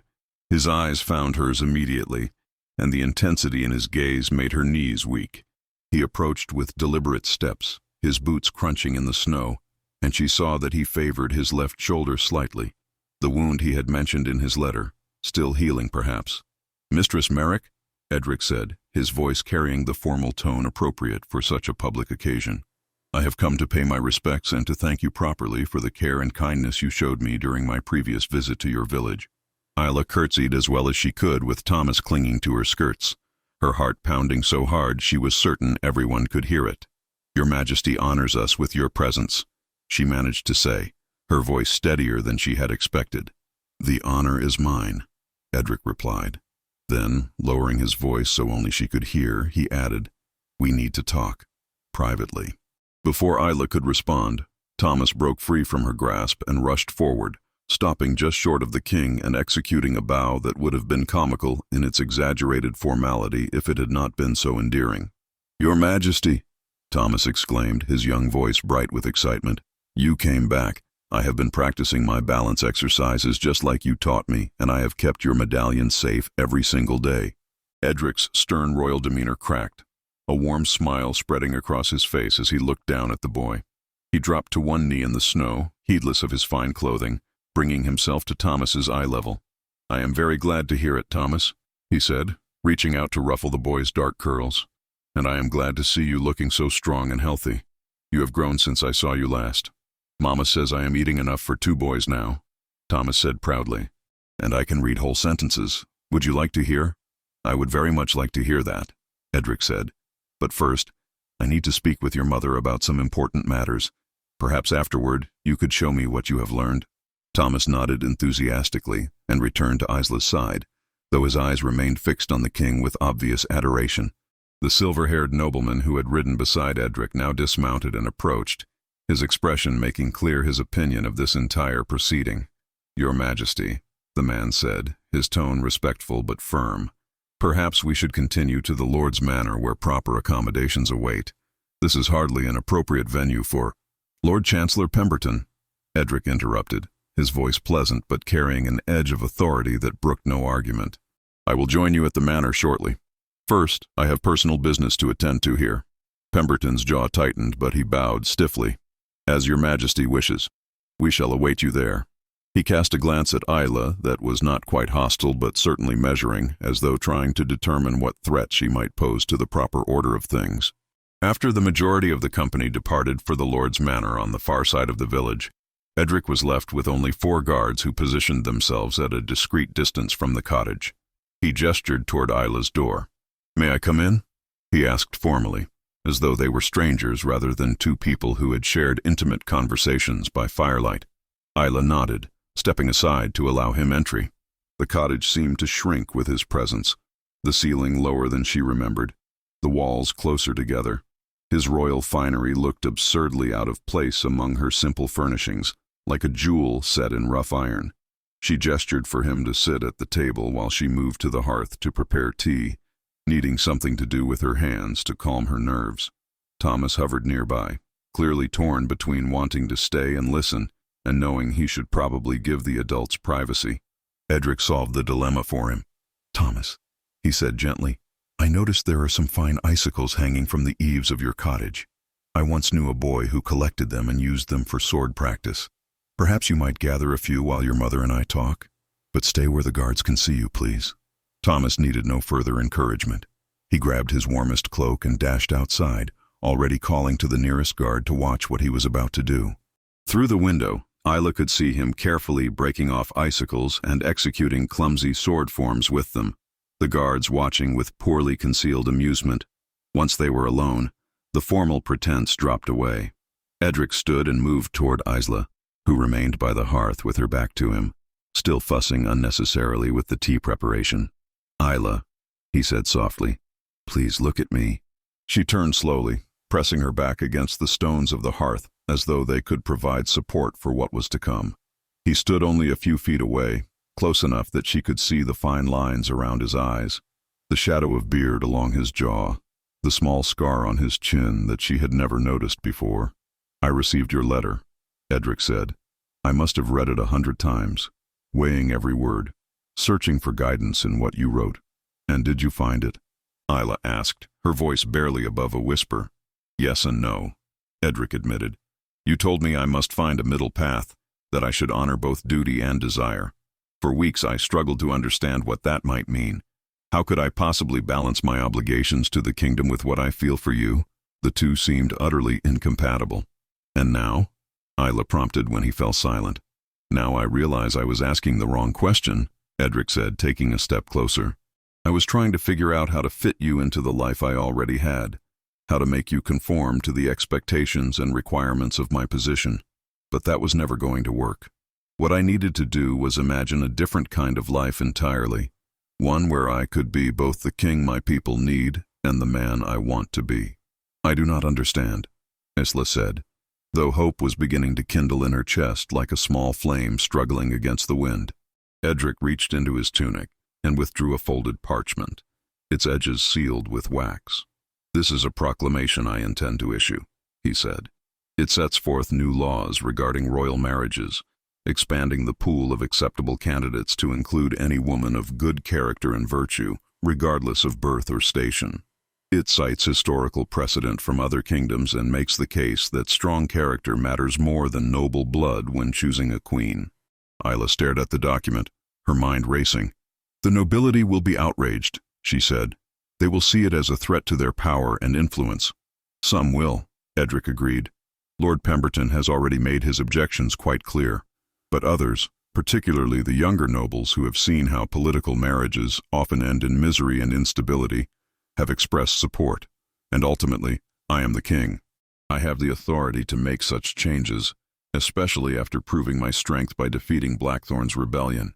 If I act decisively and with clear purpose, most will accept it, however grudgingly." "Why are you telling me this?" Isla asked, though she thought she knew, though she hardly dared believe it. Edric set the parchment aside and took both her hands in his grip warm and strong. "Because I want you to understand that I am not asking you to fit into my world as it exists. I am changing my world so that there is a place for you in it. I am choosing to honor both duty and desire by redefining what duty means." Isla felt tears prick at her eyes. "Edric, I am a village widow with no education, no training in statecraft or courtly manners. I would not know how to behave among nobles, how to navigate the politics and intrigues of court. I would be a liability to you, not an asset. You are the strongest, most capable woman I have ever met," Edric countered firmly. "You raised a child alone while managing a household and supporting yourself through skilled labor. You faced the prospect of your son's death with courage and determination. You spoke to me with honesty and wisdom when I was simply a stranger at your door. Those qualities, strength, courage, honesty, wisdom, those are what make a good queen, not the ability to make small talk at banquets or remember which fork to use." "But Thomas," Isla said, grasping for objections because this all seemed too wonderful to be real. "How can I ask him to leave everything he knows, to be thrust into a life of scrutiny and expectation?" "I have thought about that as well," Edric said. "Thomas will be educated as befits his new station, yes, but he will also be allowed to remain a child, to play and explore and grow without the crushing weight of royal obligation. He will not be my heir unless we have no children of our own, which means he can have a relatively normal childhood despite living at court. And if he hates it, if he decides when he is older that he wants a different life, he will be free to choose that. I will not trap him the way I was trapped by circumstances of birth." Isla looked into his eyes, those remarkable gray-blue eyes that seemed to see straight into her soul, and she saw absolute sincerity there. He was not making empty promises or pretty speeches to seduce her. He had genuinely thought through the obstacles and complexities, had made plans to address them, had taken concrete action to reshape his world so that their union would be possible. "Are you certain?" she asked, her voice breaking. "Are you truly certain this is what you want? Because once you issue that proclamation, once you make your intentions known, there will be no going back without looking weak and indecisive." "I have never been more certain of anything in my life," Edric said. "Isla, I love you. I know we have spent only a handful of days together. I know it seems impossible to feel this way about someone I barely know, but I do. I love your strength and your kindness, your sharp mind and your gentle heart. I love the way you look at the world, the way you refuse to be diminished by hardship, the way you love your son with your entire being. I love who I am when I am with you. Not the king, not the ruler burdened by duty, but simply a man who can laugh and talk and dream about the future. I love you too," Isla whispered, the admission feeling like both a confession and a liberation. "I have tried not to, have told myself it was foolish and impossible, but I cannot help it. I love you." Edric pulled her into his arms, and she went willingly, resting her head against his chest and feeling the steady beat of his heart beneath the fine fabric of his tunic. He was warm and solid and real, and for the first time since he had ridden away months ago, she allowed herself to fully feel the depth of her emotions without trying to guard against them. "Marry me," Edric said into her hair. "Not because I am a king, and you should feel honored by the offer, but because we love each other and deserve the chance to build a life together. Marry me and be my queen, my partner, my companion. Help me rule this kingdom with wisdom and compassion.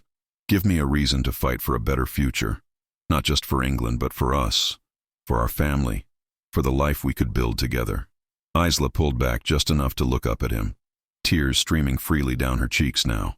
"Yes," she said, the word coming out choked with emotion.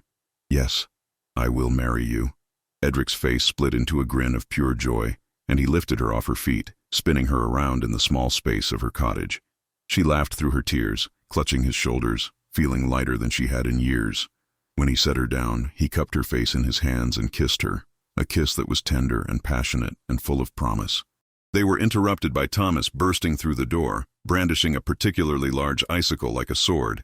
He stopped short at seeing his mother in the king's embrace, his eyes going wide.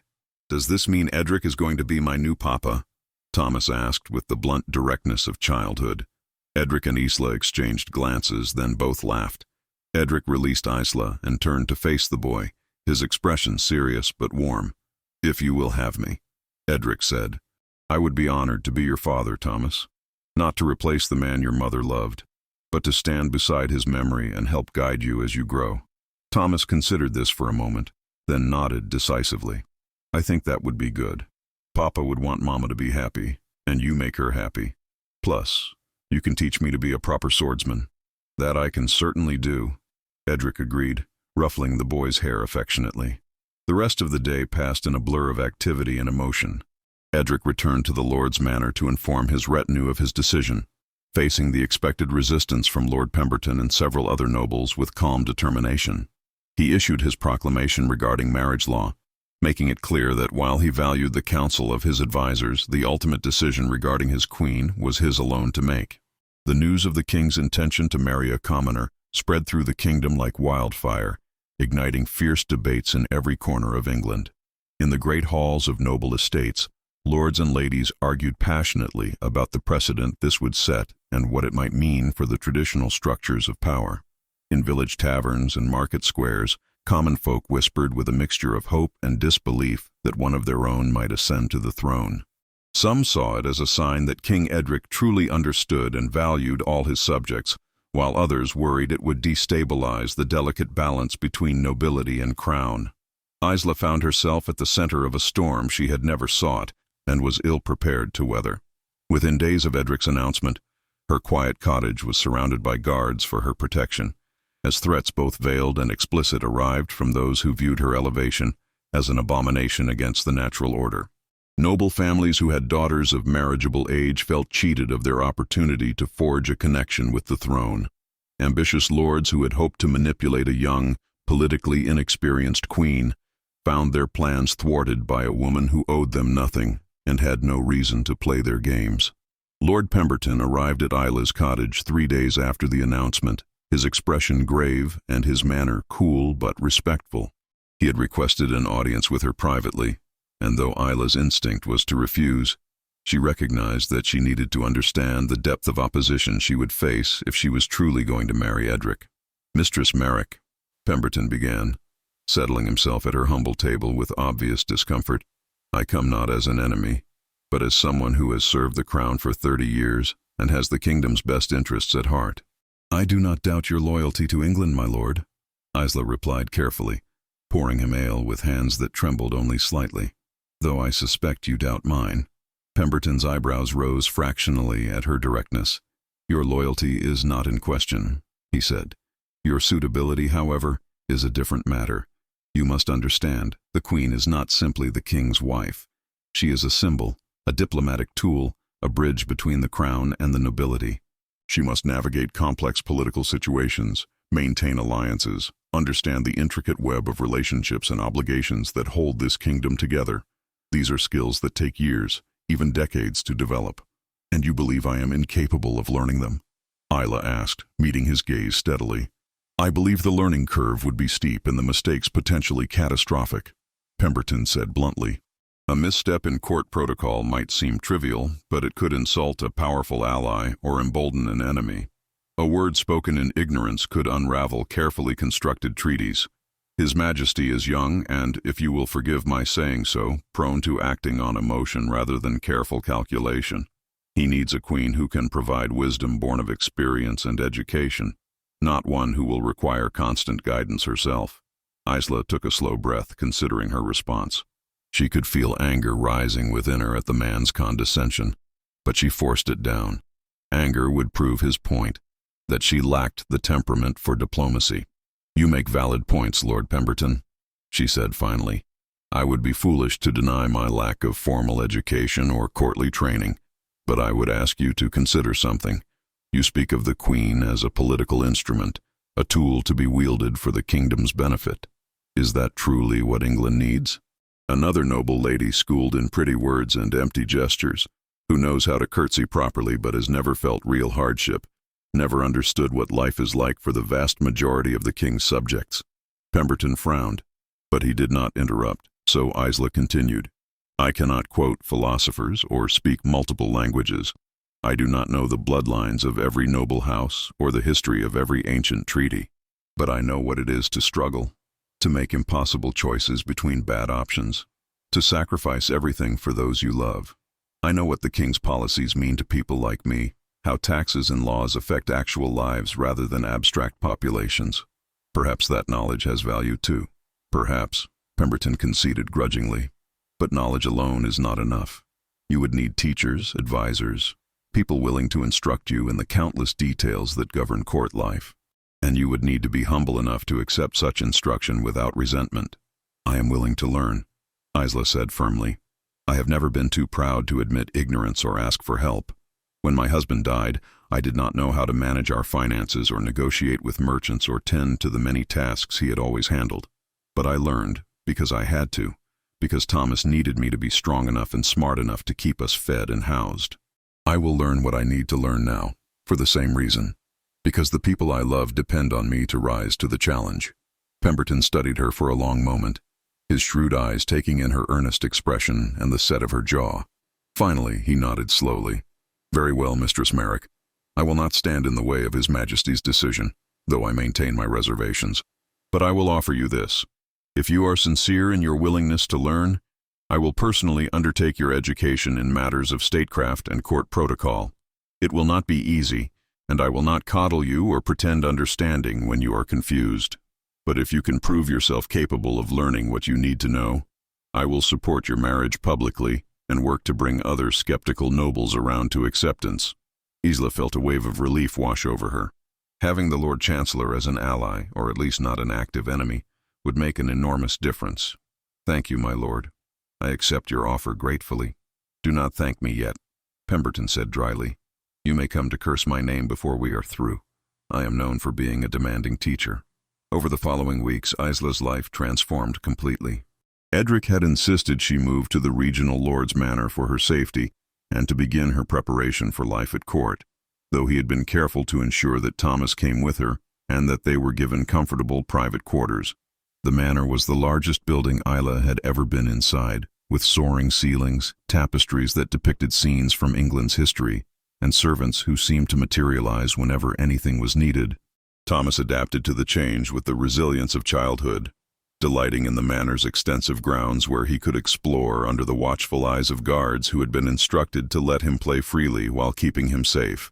He made friends with the stable boys and begged the master of horse to teach him to ride, a request that was granted with Edric's enthusiastic approval. For Isla, the adjustment was far more difficult.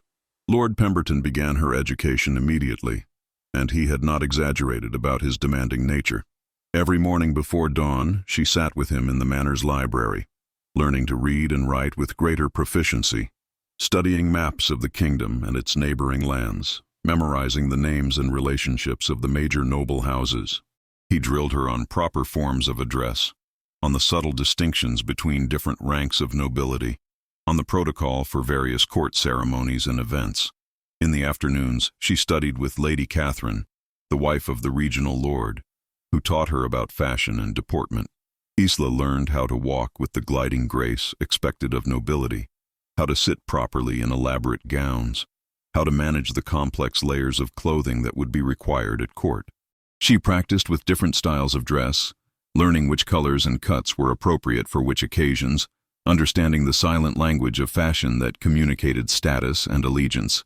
Evenings were reserved for Edric, who visited as often as his duties allowed. He would sit with Isla and Thomas, sharing meals and conversation, providing respite from the intensity of her training. He listened as she recounted her lessons, offering encouragement when she felt overwhelmed and celebrating her progress with genuine pride. "You are doing better than I did when I first began learning statecraft," he told her one evening as they walked together in the manor's garden, Thomas running ahead of them chasing snowflakes. "Pemberton told me today that you have a natural aptitude for understanding political dynamics, that you see connections others might miss." "He said that?" Isla asked, surprised. The Lord Chancellor had offered her nothing but criticism and correction during their lessons, pointing out every mistake and pushing her to work harder. "He did," Edric confirmed with a smile. "Pemberton is many things, but he is not a liar. If he sees promise in you, it is genuine. Though he would rather eat glass than tell you directly, he believes praise makes students complacent." As winter began to yield to early spring, Isla felt herself changing in ways both subtle and profound. The constant mental exercise was sharpening her mind, teaching her to think strategically and consider multiple perspectives before forming opinions. The physical training in deportment and grace was altering how she carried herself, lending her a confidence she had never possessed before. But more than these external changes, she was developing a sense of purpose that went beyond simply supporting Edric or surviving in a hostile environment. She began to see how she could actually make a difference as queen, how her unique perspective could benefit the kingdom in ways a traditional noble lady never could.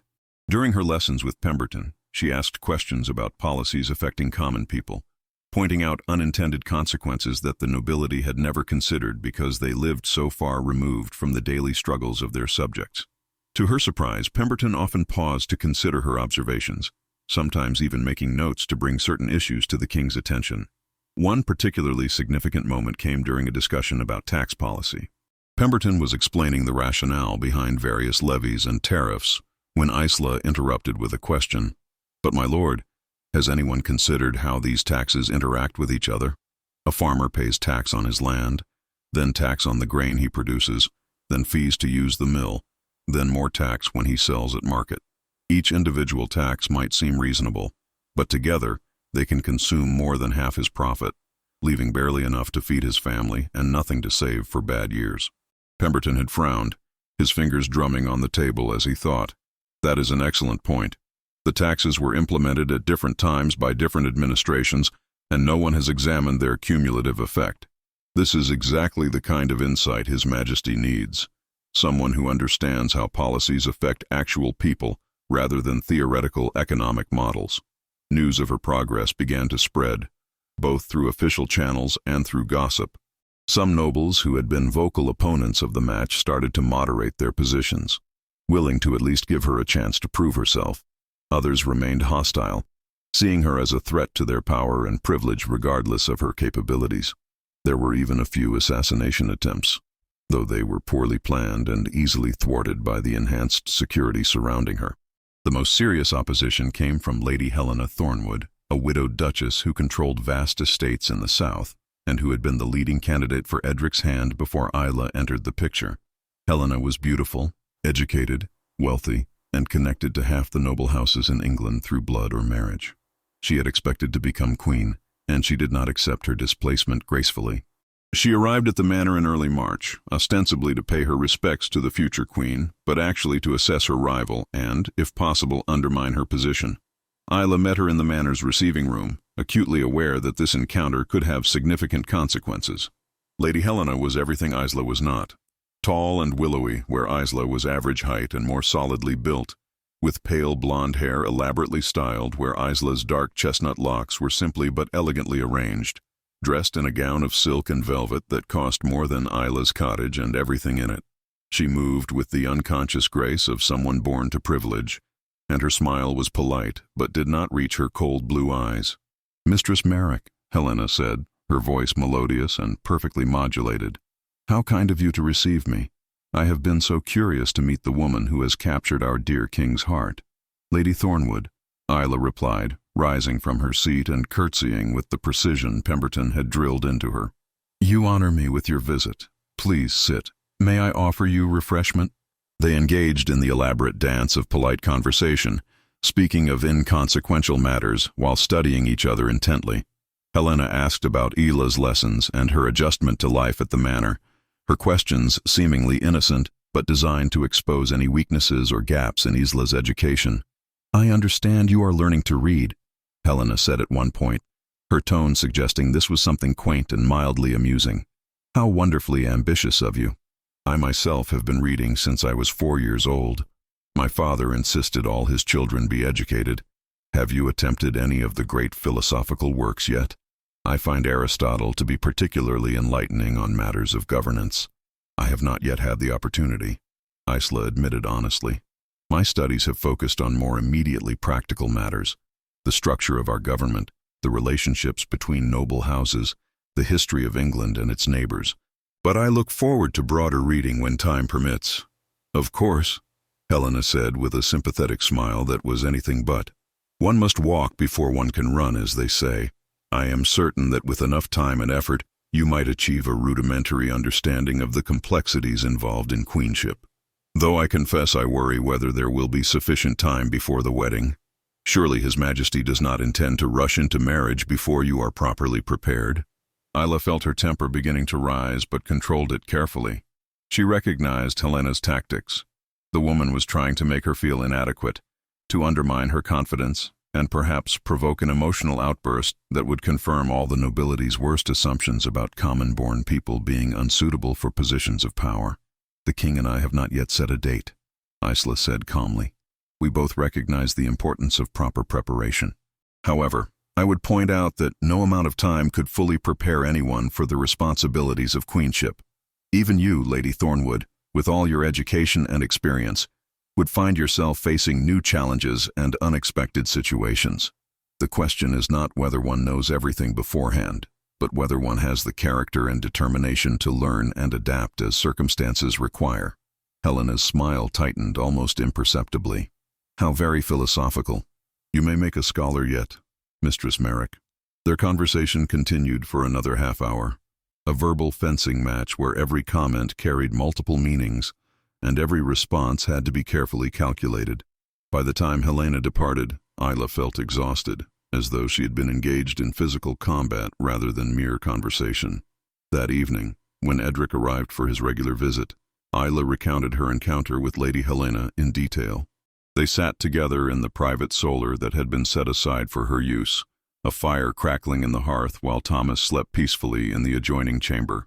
Edric listened intently, his expression growing increasingly troubled as she described Helena's thinly veiled insults and attempts at intimidation. "Helena has always been ambitious," Edric said when Isla finished. Her father groomed her from childhood to be a queen, and she has spent years positioning herself as the ideal candidate. I should have anticipated that she would not accept this situation gracefully. I am sorry you had to face her hostility. I can handle Lady Helena, Isla said, with more confidence than she felt. Though I admit it would be easier if I did not constantly feel like I am one misstep away from proving all their doubts justified. Edric took her hand, his thumb tracing gentle circles on her palm. You are doing remarkably well, Isla. Better than anyone had a right to expect. Pemberton told me yesterday that you are progressing faster than any student he has ever taught, and that man does not give compliments lightly. Lady Catherine says you move with natural grace and have an intuitive sense for fashion and presentation. Even the servants speak well of you, which matters more than you might think. Servants see everything and their opinions influence their masters. But it is not enough, is it? Isla asked quietly. No matter how much I learn or how well I perform, there will always be those who see me as an interloper, someone who does not belong in their world. There will always be some who think that way, Edric agreed. But you do not need to win over everyone, Isla. You need only to prove yourself to enough people that the opposition becomes isolated and ineffective. And you are doing that. More nobles are coming around every day, seeing that you are serious about learning and that you genuinely care about the kingdom's welfare. As spring advanced, the pace of Isla's education intensified. Pemberton began including her in discussions about actual governance issues, presenting her with hypothetical scenarios and asking how she would respond. He challenged her to think through the implications of various policies, to consider how different groups would be affected, to anticipate unintended consequences and opposition from vested interests. Isla discovered that she had a talent for this kind of strategic thinking. Her years of managing a household on limited resources had taught her to see connections and trade-offs that others missed. When Pemberton presented a proposal to reduce taxes on merchants to encourage trade, Isla immediately asked who would make up the revenue shortfall and whether it might lead to increased taxes on farmers or craftsmen. When he suggested a new law to regulate the quality of wool production, she pointed out that the inspection fees might put smaller producers out of business, consolidating power among wealthy landowners. You think like someone who has actually lived the consequences of policy, Pemberton told her after one particularly insightful analysis. That perspective is invaluable. Too many decisions are made by people who see only numbers and abstractions, never considering the human cost of their choices. Lady Catherine's lessons were equally intense but focused on the social and ceremonial aspects of court life. Isla learned the intricate dances that would be performed at royal functions, practiced making conversation with people of various ranks and temperaments, and studied the subtle art of reading people's true intentions beneath their polite words. She learned when to speak and when to listen, how to deflect inappropriate questions without giving offense, and how to use fashion and presentation to project authority while remaining approachable. You must always remember, Catherine told her during one lesson, that as queen, you are constantly being watched and judged. Every word, every gesture, every expression will be analyzed and interpreted. You must learn to control what you reveal and when you reveal it. This does not mean being false. Sincerity is actually quite powerful when wielded correctly, but it does mean being intentional about how you present yourself. As April arrived, bringing warmer weather and the first blossoms to the manor's gardens, Edric announced that it was time for Isla to visit the capital and begin her integration into court life. The wedding had been tentatively scheduled for midsummer, which gave her 3 months to complete her transformation from village widow to queen-in-waiting. The journey to London took 5 days, with Isla and Thomas traveling in a comfortable carriage surrounded by armed guards. Edric rode alongside them when his duties permitted, and they stopped each night at manor houses or castles where local nobles hosted them with elaborate banquets and entertainment. These gatherings served as both practice for Isla and opportunities for the nobility to assess her firsthand. At each stop, Isla put her training to use, conversing gracefully with nobles who ranged from genuinely welcoming to barely concealing their contempt. She asked questions about their lands and families, listened attentively to their concerns about various policies, and made mental notes of alliances and rivalries that might prove important later. Thomas, meanwhile, charmed everyone with his natural enthusiasm and quick mind, his obvious intelligence and good manners reflecting well on Isla's parenting. The boy is a credit to you, Lord Pemberton remarked one evening after Thomas had impressed a gathering of nobles with his ability to recite the names and seats of all the major houses. "He will make a fine addition to court, perhaps even serve as a bridge between the nobility and common folk, showing that excellence can arise from any background." When they finally reached London, Isla was overwhelmed by the sheer size and energy of the capital. The city sprawled across the landscape, a chaotic jumble of buildings ranging from grand stone palaces to cramped wooden tenements. The streets teemed with people of every description: nobles in fine clothes riding magnificent horses, merchants hawking their wares, craftsmen going about their business, beggars seeking alms, priests blessing passers-by. The noise was constant and overwhelming, a cacophony of voices and wheels and hammering and animals that never seemed to cease. The royal palace dominated the city's heart, a massive structure of pale stone with towers that reached toward the sky and walls thick enough to withstand any siege. As their carriage passed through the main gates and into the courtyard, Isla felt her courage waver for the first time since agreeing to this path. This was where she would live, where she would rule alongside Edric, where every mistake would be magnified and every success scrutinized. Edric must have sensed her anxiety, because he rode close to the carriage window and gave her an encouraging smile. "Remember," he said quietly, "you are not alone in this. I am with you. Pemberton is with you, and more allies than you realize are with you. You can do this, Isla. You are stronger than you know." The palace staff had prepared apartments for Isla and Thomas that were grander than anything she had imagined. The main chamber was larger than her entire cottage had been, with high ceilings decorated with painted panels, windows of actual glass that looked out over the palace gardens, and furniture so fine she was almost afraid to touch it. There were separate bedrooms for her and Thomas, a private solar for receiving visitors, and even a small library stocked with books on history, philosophy, and governance. "This is where we will live?" Thomas asked, his eyes wide with wonder as he explored the rooms. "Mama, there is a bed big enough for 3 people. And look, this chair is carved with lions and eagles." Isla smiled at her son's excitement, even as she felt a pang of worry. Would this opulence spoil him? Would he forget where he came from and become arrogant or entitled? She resolved to ensure that never happened, to raise him with the same values Edmund would have taught him, regardless of their changed circumstances. Over the following weeks, Isla was introduced to court life in earnest. She attended council meetings as an observer, learning how decisions were made and alliances negotiated. She hosted gatherings in her apartments, inviting noble ladies for tea and conversation, building relationships and gathering intelligence about the various factions and interests at court. She sat beside Edric during formal audiences, watching how he dispensed justice and handled petitions from his subjects, learning the delicate balance between mercy and firmness that effective rule required. Not everything went smoothly. There were moments of embarrassment when she used the wrong form of address or committed some breach of etiquette that sent whispers through the assembled nobles. There were nobles who refused to acknowledge her, or who made their contempt clear through subtle insults and deliberate slights. Lady Helena, who maintained a residence in the capital and significant influence at court, led a faction of opposition that worked quietly to undermine Isla's position. But there were also victories. When a dispute arose between a wealthy merchant and a noble over water rights, Isla suggested a compromise that satisfied both parties and set a precedent for resolving similar conflicts in the future.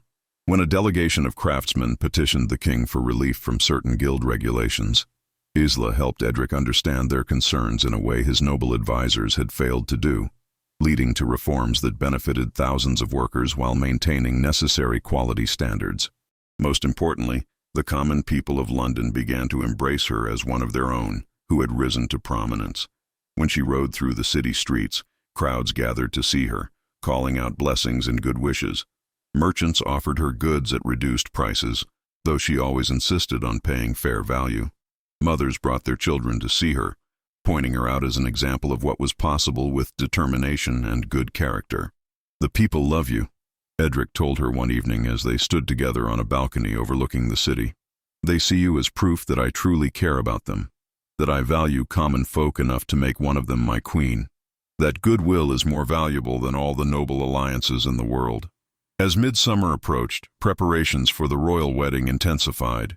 Seamstresses worked day and night on Isla's wedding gown, a masterpiece of white silk embroidered with silver thread in patterns of roses and lions. The cathedral was being decorated with flowers and banners, its ancient stones cleaned and polished until they gleamed. Nobles from across England and dignitaries from neighboring kingdoms began arriving in London, filling the city to capacity and beyond. 3 days before the wedding, Lord Pemberton requested a private audience with Isla. She received him in her solar, noting the serious expression on his normally stern face. "Mistress Merrick," he began formally, then paused and corrected himself. "Isla, I wanted to speak with you before the wedding, to say something that I should have said weeks ago." "What is it, my lord?" Isla asked, concerned by his unusual demeanor. "I was wrong about you," Pemberton said bluntly. "When His Majesty first announced his intention to marry you, I believed it was a catastrophic mistake born of infatuation and youthful foolishness. I thought you would be a liability, a well-meaning but ultimately damaging influence on the crown. I was prepared to work against you, to convince the king to change his mind, or at least delay until he came to his senses." Isla felt a chill run through her despite the warmth of the room. "And what changed your mind?" "You did," Pemberton said simply.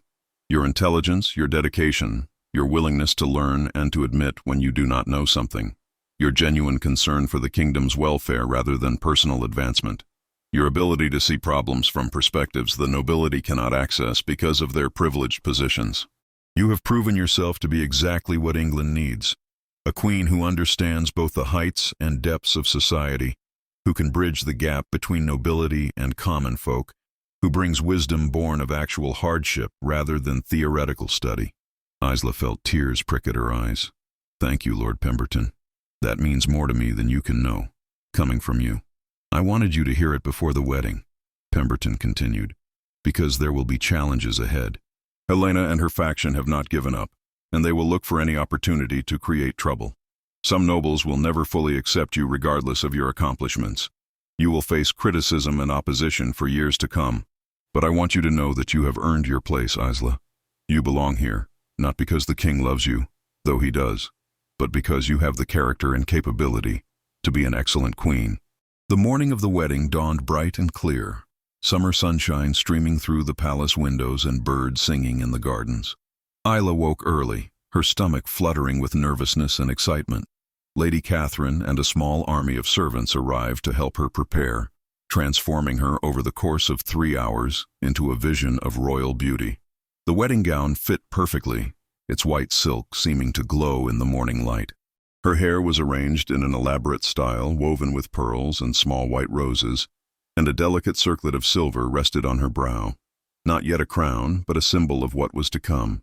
When she looked at herself in the mirror, she barely recognized the elegant woman staring back at her. Thomas appeared in the doorway, dressed in fine clothes of blue and silver that marked him as soon-to-be stepson of the king. He stared at his mother with wide eyes. "Mama, you look like a princess from the stories," he breathed.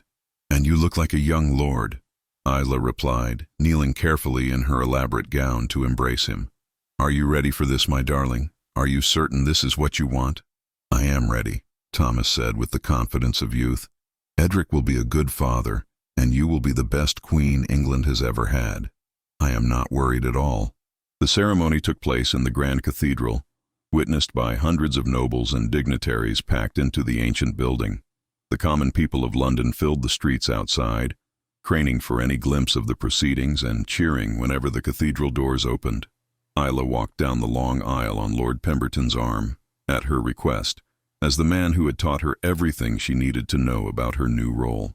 Edric waited at the altar, magnificent in royal robes of deep blue trimmed with ermine, his crown gleaming gold in the light streaming through the stained glass windows.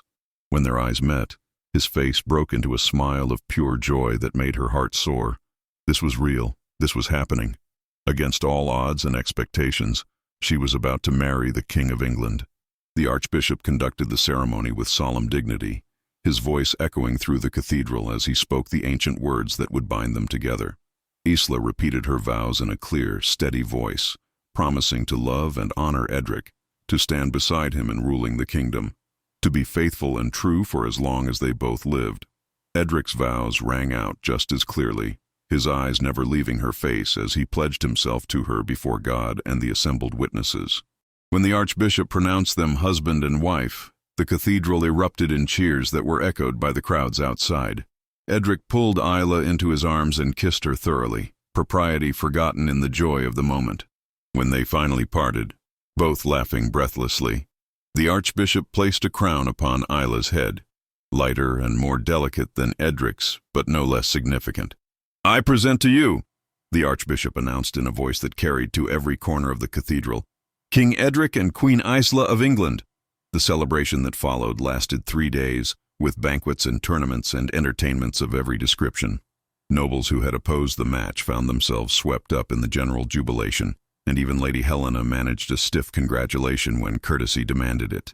The common people of London held their own celebrations in the streets, dancing and singing and toasting the health of their new queen who had risen from among them. On the 4th day, as the last of the visiting dignitaries departed and life at court began to return to normal, Isla stood with Edric on the palace balcony looking out over the city. Thomas played in the gardens below, under the watchful eyes of guards who had become his friends. The summer sun was warm on her face, and she felt Edric's arm around her waist, solid and reassuring. "Are you happy?" Edric asked quietly. "I am," Isla said, and she meant it with her whole heart, terrified sometimes, overwhelmed often, but truly happy.